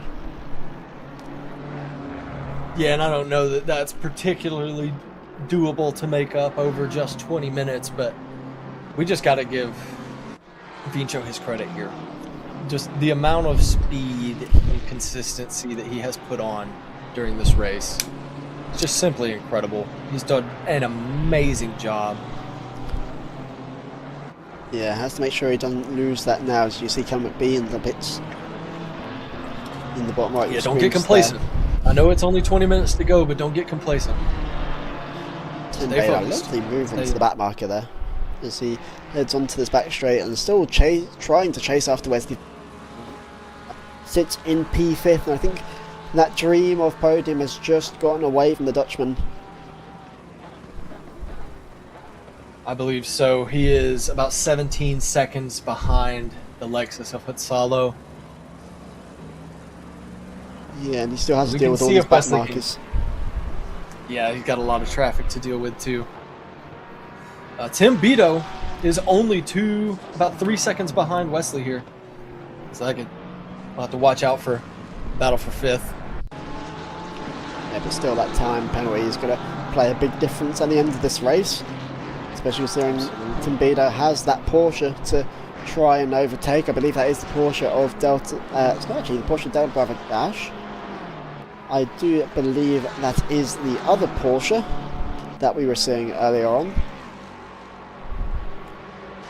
of CXR. Not CXR, sorry, he was in the Ferrari.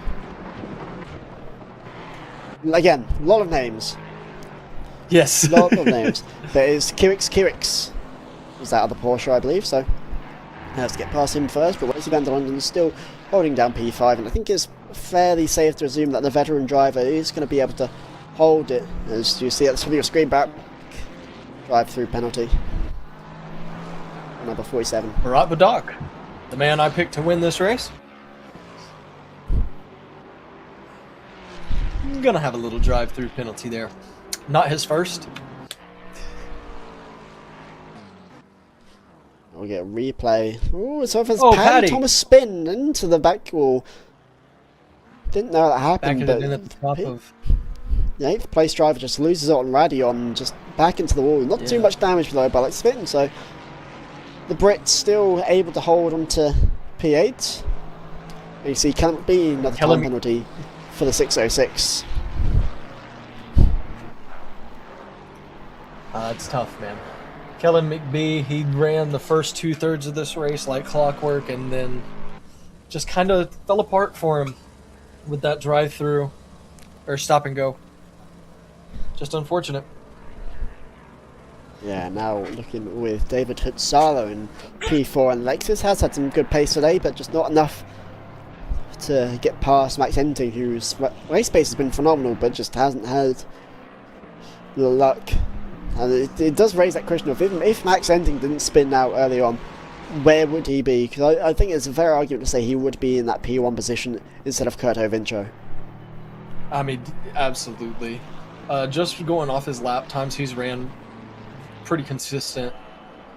Best of a 2:18.012. It would have been a battle for sure between him and Vincio. I can't Savinci would ever lose this race the way he's been driving. This is just a clinic, man. Just pure pace. It's amazing. Yeah, the Aston Martin, not really a favourite with the drivers here at Full Grip Motorsport, but Vincenzo maybe changing that expectation, set up the car really well, is driving really well, and you cannot fault him at all, and so possibly. Yeah, if he. Thinks, oh my gosh! Big Whoa! Elio Jean taken out completely by the McLaren. Stefan, and you can see there, Stefan Van Ast as well also went wide. I don't think he was involved in the crash. Not sure which McLaren that was. Yeah, I would love to see a replay on that, because it looked like he didn't even press the brakes. Wow. What? So here's Elio Jean. It's a lot of traffic. I'm not sure how he. I see. I believe he thought that the corner was going to be open, and when the BMW moved down onto the inside, he didn't expect that. At first watch it looks a lot more cynical than I think it actually is, but Elio Jean, I mean, the race is pretty much over for the BMW driver, as you see, he goes in the grass a bit there. But P7, not too bad, but still has to hold on. Paddy Thomas, 20 seconds behind, but no effect. Incidents like that keep happening, then it does become a bit of concern. Yeah. I know Paddy spun out not too long ago. He's looking to make up any position he can. So what's that? Yeah, Paddy's he's only 3 seconds behind. You might be able to catch him before the end of this race. Yeah, Paddy Thomas looking to try and get into 7th place, and here we see a potential battle here between David Tozzolo and Wesley van der Linden, who is caught right up a second away from the Lexus now, and has every opportunity to try and take P4 away. I think that chance of P3 has lifted away from the veteran driver, number 12, but actually going up into Adion here, there's every chance that he could get the Lexus.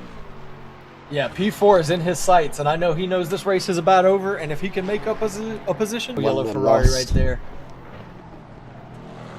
Yeah, the Full Grip livery really showing out, and really showing Wesley van der Linden's support for Full Grip Motorsport here at Spa-Francorchamps in Belgium.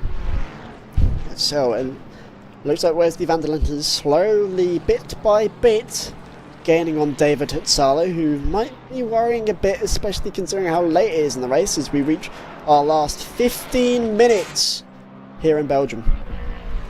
15 to go. Hang on to your hats, boys. I think that'll be about 7 more laps-ish. About 7 more laps. Yeah, and Wesley van der Linden, we were talking about in the Prix race about how he might be a little bit rusty. You know, his last race was that P3 finish at Silverstone, which is all well and good, but that was 2 weeks ago. You know, he hasn't raced since then, and I think we can somewhat agree he may have been somewhat copped out due to that incident with him and Michael Blom back in the UK. Unfortunate. That was just unfortunate. You know what I mean? I mean, leading, trying to get past lapped cars. And genuinely, in Wesley's case, he really didn't have anywhere to go. Yeah, and here's that earlier incident. Here's Arthur Carlson. Yeah, I think he just tried to fully send it, and I think he wasn't making that turn anyway, but didn't expect the BMW there. That was, I don't know, I really don't know what that move was. I mean, shooting it down the inside like that, you probably weren't going to, with that speed, you weren't going to be able to get the car turned anyway, so that just kind of, I don't know, that kind of looks a little weird. But, hey, if you don't send it, you never know, right?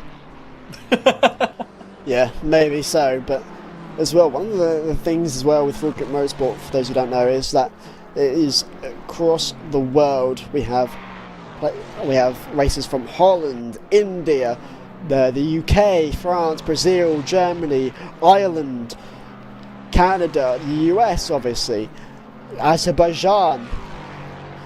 So many races from so many countries, and here we're about to see David Tozzolo now side by side with Wesley van der Linden, and van der Linden's going to steal away P4, and David Tozzolo is going to give it to him without a whimper. The Dutchman. Good to see Wesley coming out here and doing what he does. He's such a skillful driver, man. It was awesome to watch him at Silverstone. It's been great to watch him here today. Just really good driver, man. Beautiful livery. Can't say enough. Ooh, and gets a David Hostalo a little loose coming around that corner there. Yeah, I think the Ukrainian is going to have to just take 5th place finish. 77 out of 79 races for Full Grip Motorsport done at Spa. Although he DNF'd his previous race and only had 1 win in his last 10 races. And if I remember correctly, I'm not even sure if it was that Spa. So, interesting start for the Ukrainian, but P5 finish definitely got something to show yet, although that time penalties may come into play towards the end, as you see another time penalty for Arthur Kaus, the 720 car, time penalty of 15 seconds, and Ilya Jean's actually in the pits again in P9, so might even lose P9, but I think that top 10 finish is still on the cards for Jean. And that was for the shunt earlier on. I sounded really surprised by that, I don't know why, but Jean in the pits again. I do believe, I'm not sure if Kevin McBee will actually get that overtake or not. I believe he will, or I believe he could. I'm not sure if he will as of yet. I'd just like to take a second with about 11 minutes 30 seconds remaining that our leader in the Aston Martin, he has about a 1 minute gap to second place off of pace. Yeah, it's ridiculous. Just insane. An insane drive. It reminds me of watching Wesley at Silverstone, man. Just the pace, the pure pace. It's just great to see. I love watching these guys come out here and just put it all on the line. It's so fun. Yep.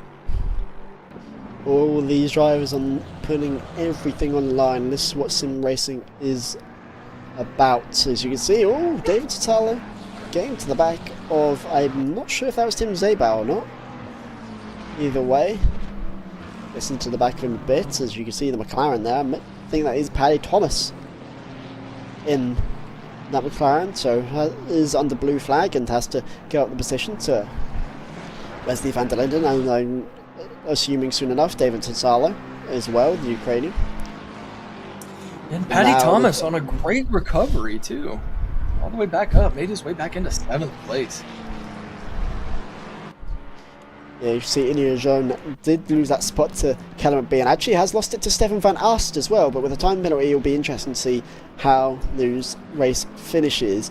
And with now only 10 minutes to go, I feel like this might be a good time to have this conversation about driver of the day. Ooh, if we don't want to go like obviously Vinto, I'm absolutely gonna go with my man Paddy Thomas. I got to. Spun from the lead, worked his tail off all day, running 7th right now. That's my driver of the day right there, in that beautiful black McLaren. Yeah, and I think you mentioned it being the obvious of Curto Vincho, but I think actually when you look at this from a wider point of view, Curto Vincho qualified in 1st, and he's ended, and he's most likely ending in 1st as well. So actually, I think that it could be a thing of, I actually fully agree with you, and Vincho realistically hasn't done too much when you think about it, and so actually I agree with you, and I think we will award our driver of the day to Paddy Thomas, who's currently sat in P7 in the McLaren. Our UK representative in the number 89 McLaren. As you mentioned, he's worked so hard to get back into P7 after that early incident with Dan Leeson. And never gave up either. Never. He was in other incidents as well. I know he backed into the wall not too long ago, but still just hanging on, grinding, taking that beautiful black livery McLaren, putting it where it needs to be, man. It's just an awesome drive from Mr. Paddy today. Yeah, very good from Paddy Thomas. As well, the cast occurs as he spins on Radion. No! And Paddy Thomas, after getting the drive of the day, has properly binned it, as we would say in the UK, into the wall at Radion. will keep his P7 though, but there's a lot of damage sustained to the front. And the curse of the caster comes back. I can't believe that. Oh, Patty, I'm sorry, brother. Oh Wow. my. Wow. I cannot believe that just happened. Amazing. I mean, I think the good thing I is love this stuff. that there is such a big gap between him and the 8th place of Lucas Lopez Horde that he doesn't need to worry too much about BMW stealing his position. Oh, you can see a Come lot on, Patty, of let's see damage to some that more of that front. resilience we were talking about.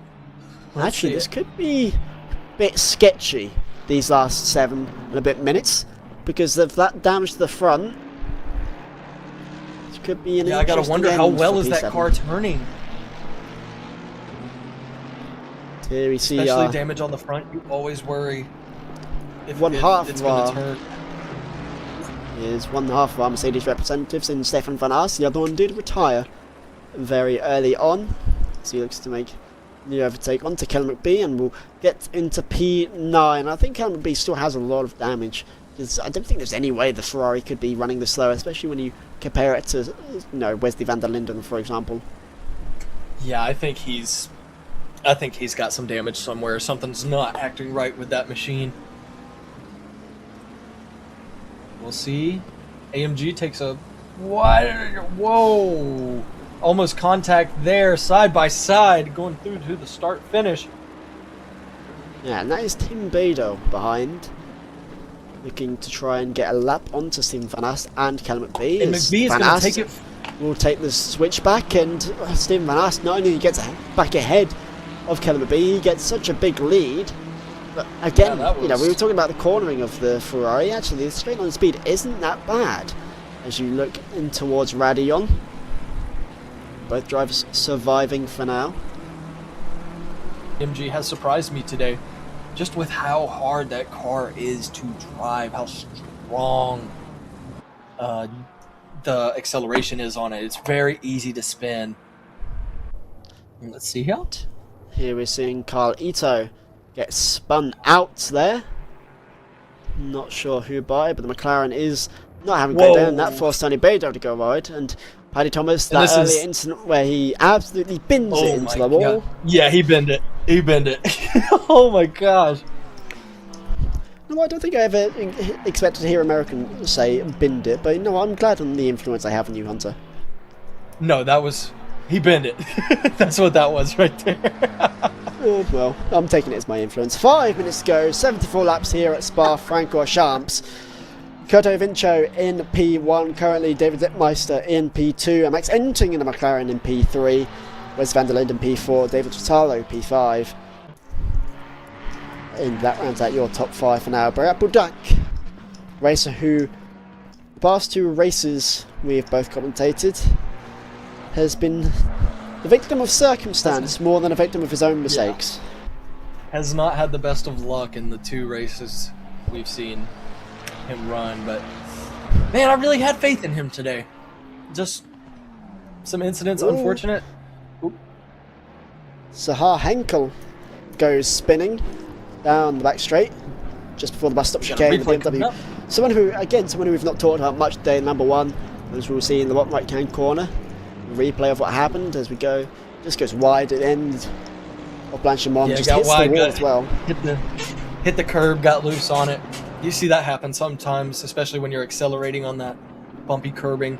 Can send the rear of the car out, and especially with the heavier cars, it's very hard to catch. Especially coming German off the corner. German BMW driver, 6th race for a full grip motorsport, only raced Spa. Best finish was P2 last race, did not finish.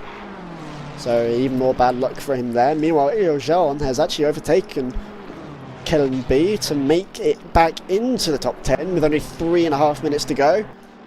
So Killer looks to McBee's get trying the to do whatever he pace. can to get back in that top 10. Yeah, but I think Leo Jean in that BMW still has so much pace over that Ferrari of Kellen agree. B. I doubt he will have a chance to get that position back, especially Yeah, with the way Jean is taking off right now. Yeah, I was about to say, I look love how that car. fast That looks gorgeous. already. Skechers livery, that is very cool. Kellen B ahead, second ahead. now. I mean, we were talking earlier about Paddy Thomas on what the earlier incident would do for him. Actually, look at the gap between him and Lucas. It's a long name. Say it 5 times fast, you'll see what I mean. Okay, Lucas Lopez Horde has actually caught up a lot. Look at that damage on Paddy Thomas. We mentioned this out before, and even on the back there's a fair bit of damage. But now only 8 seconds gap between these two, and Horde is catching up immensely. And so with only 2 minutes and 20 to go, this is going to come down to, can Thomas, like when this checkered flag goes up, can Thomas be near the checkered flag and that start-finish line? I know he's hoping so right now, because that car is not doing what he wants it to do. I know that aero damage is slowing him down a lot, and there's no telling what kind of steering that thing is going through right now. So I know he is eagerly awaiting these next 2 minutes to be gone and to get that final lap done. Let's see how far. Right behind him, Lopez Huard, 6.7 and dropping. 6.5. 6.4. Yeah, he's coming. He's catching him. A minute and a half. He's going to have to put on a master there's going to be, yeah, a minute and a half. It looks like it's going to be another lap between these two that they'll have to race. And so it's going to be difficult for Paddy Thomas after that last mistake to try and hold on to P7 now. As they're both on the back straight, Paddy Thomas goes through Blanchimont. Now Horde goes through Blanchimont, and the gap just keeps decreasing. 4 seconds now as we go down the bus stop chicane with Paddy Thomas. And as pressure's there now, you can really feel but there's nothing he can do. He's a sitting duck. That car will not go. He can't get it to respond. 50 seconds to go, and nowhere near the checkered flag. This is going to be hell for Paddy Thomas to try and defend, as now they're both on this front straight heading through Eau Rouge into Radillon now for Paddy Thomas. This is where he binned it last time. Can he make amends this time? And I think he has done, as we focus on Lucas Lopez Horde, and he has done so. Meanwhile, up top, Elio Jean is fighting with Stefan Van Aert.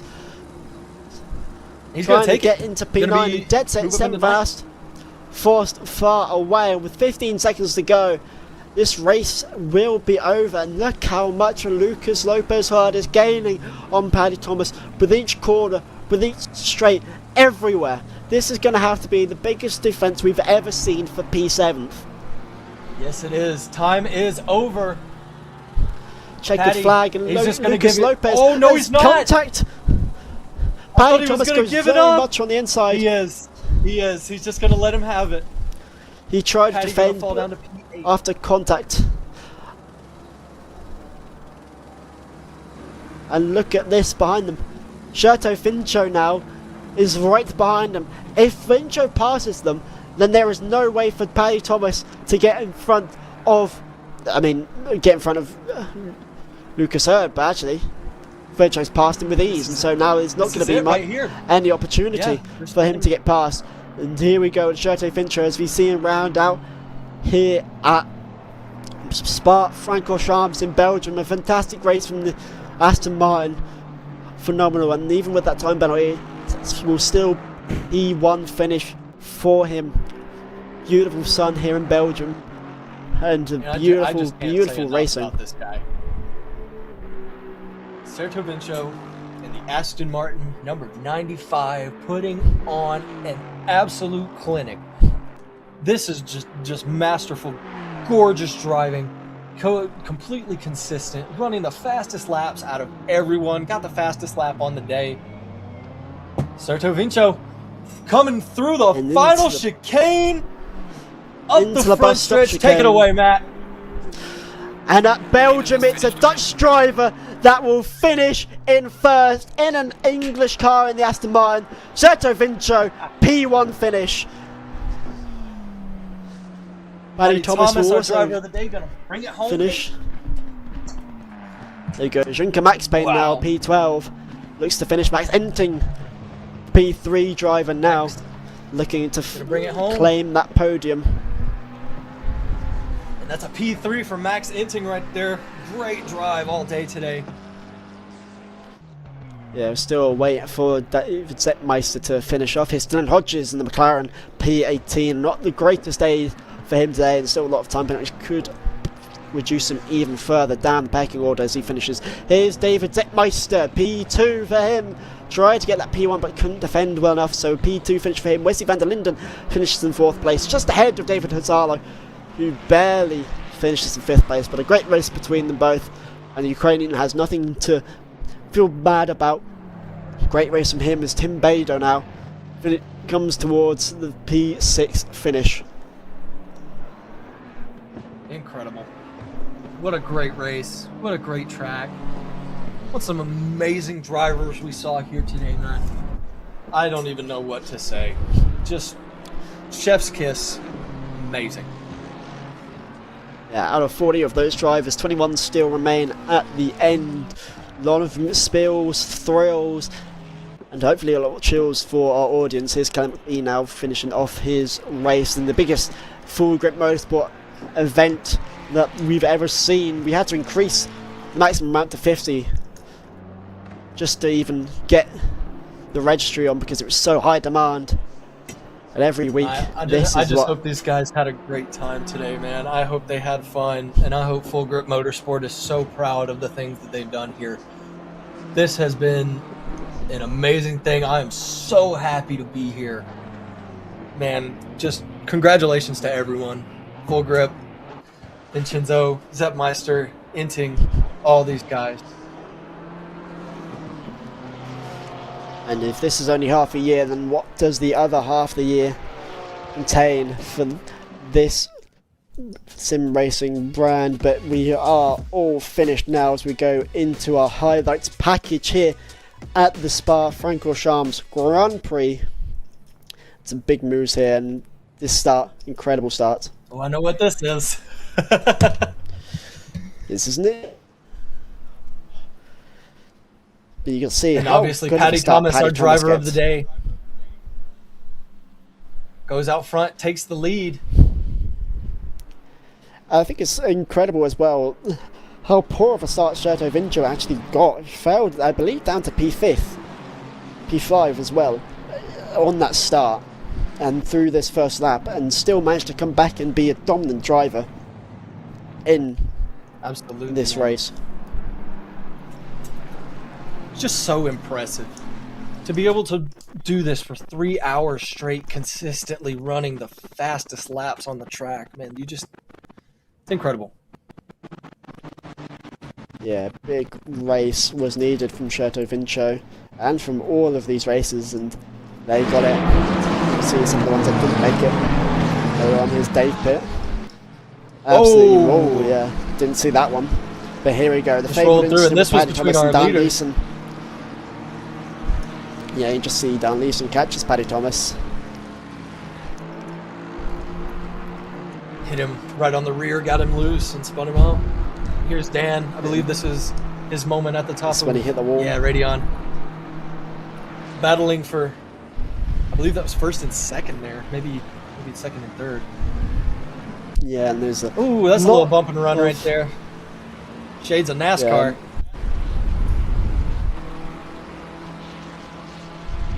And we saw a lot of these spills. We saw a fair few at Radeon, but a lot of at the Burst Stop Chicane early on in this race. And here was the pass for the lead. Shincha.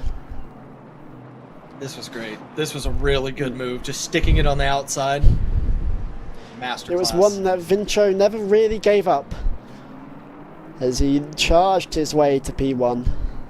And David Zettmeister was forced to watch the back end of the Dutchman throughout the entire race. And this was the incident earlier. It does look like he did corner cut, but how much they did I don't know. And yeah, Filippo, Paddy Thomas, another incident there between the two. And this battle between Tim Bado and Wesley van der Linden was incredible. And van der Linden it was ended up definitely a getting the battle. better of it this time. They were. Man, he was throwing. Look at this slow going up motion against it. right This into was the back. crazy. I'm not I sure don't how know. the Mercedes went over as well. I think the focus was all on that back hit. We don't know how the Mercedes go, but here's the final finish of our P1 and winner of the Spa-Francorchamps Grand Prix FGM, Certo Vincio, in our Aston Martin. So what a race we've seen today at Spa-Francorchamps. What a day for the biggest FGM event that we have ever seen, and what a way for all these racers to show off their stuff. Oh, man, absolutely amazing. Just love to see so many guys come out here, give it a shot around this amazing racetrack, man. It was such a great show. Very happy with today. Man, it was awesome. Yeah, great race today. You can tune back in with us in 1 week's time when we go into the Hungaroring. And so be sure to keep up to date with that. Subscribe to the YouTube channel, and as well, if you'd like to come into some of these events, go to fullgripmotorsport.com. You can find the Discord links and event guides there as well. But from myself and from Hunter, we'd like to say thank you all for watching this amazing race at Spa-Francorchamps in Belgium, and we'll see you next week for the Hungaroring. Cheers.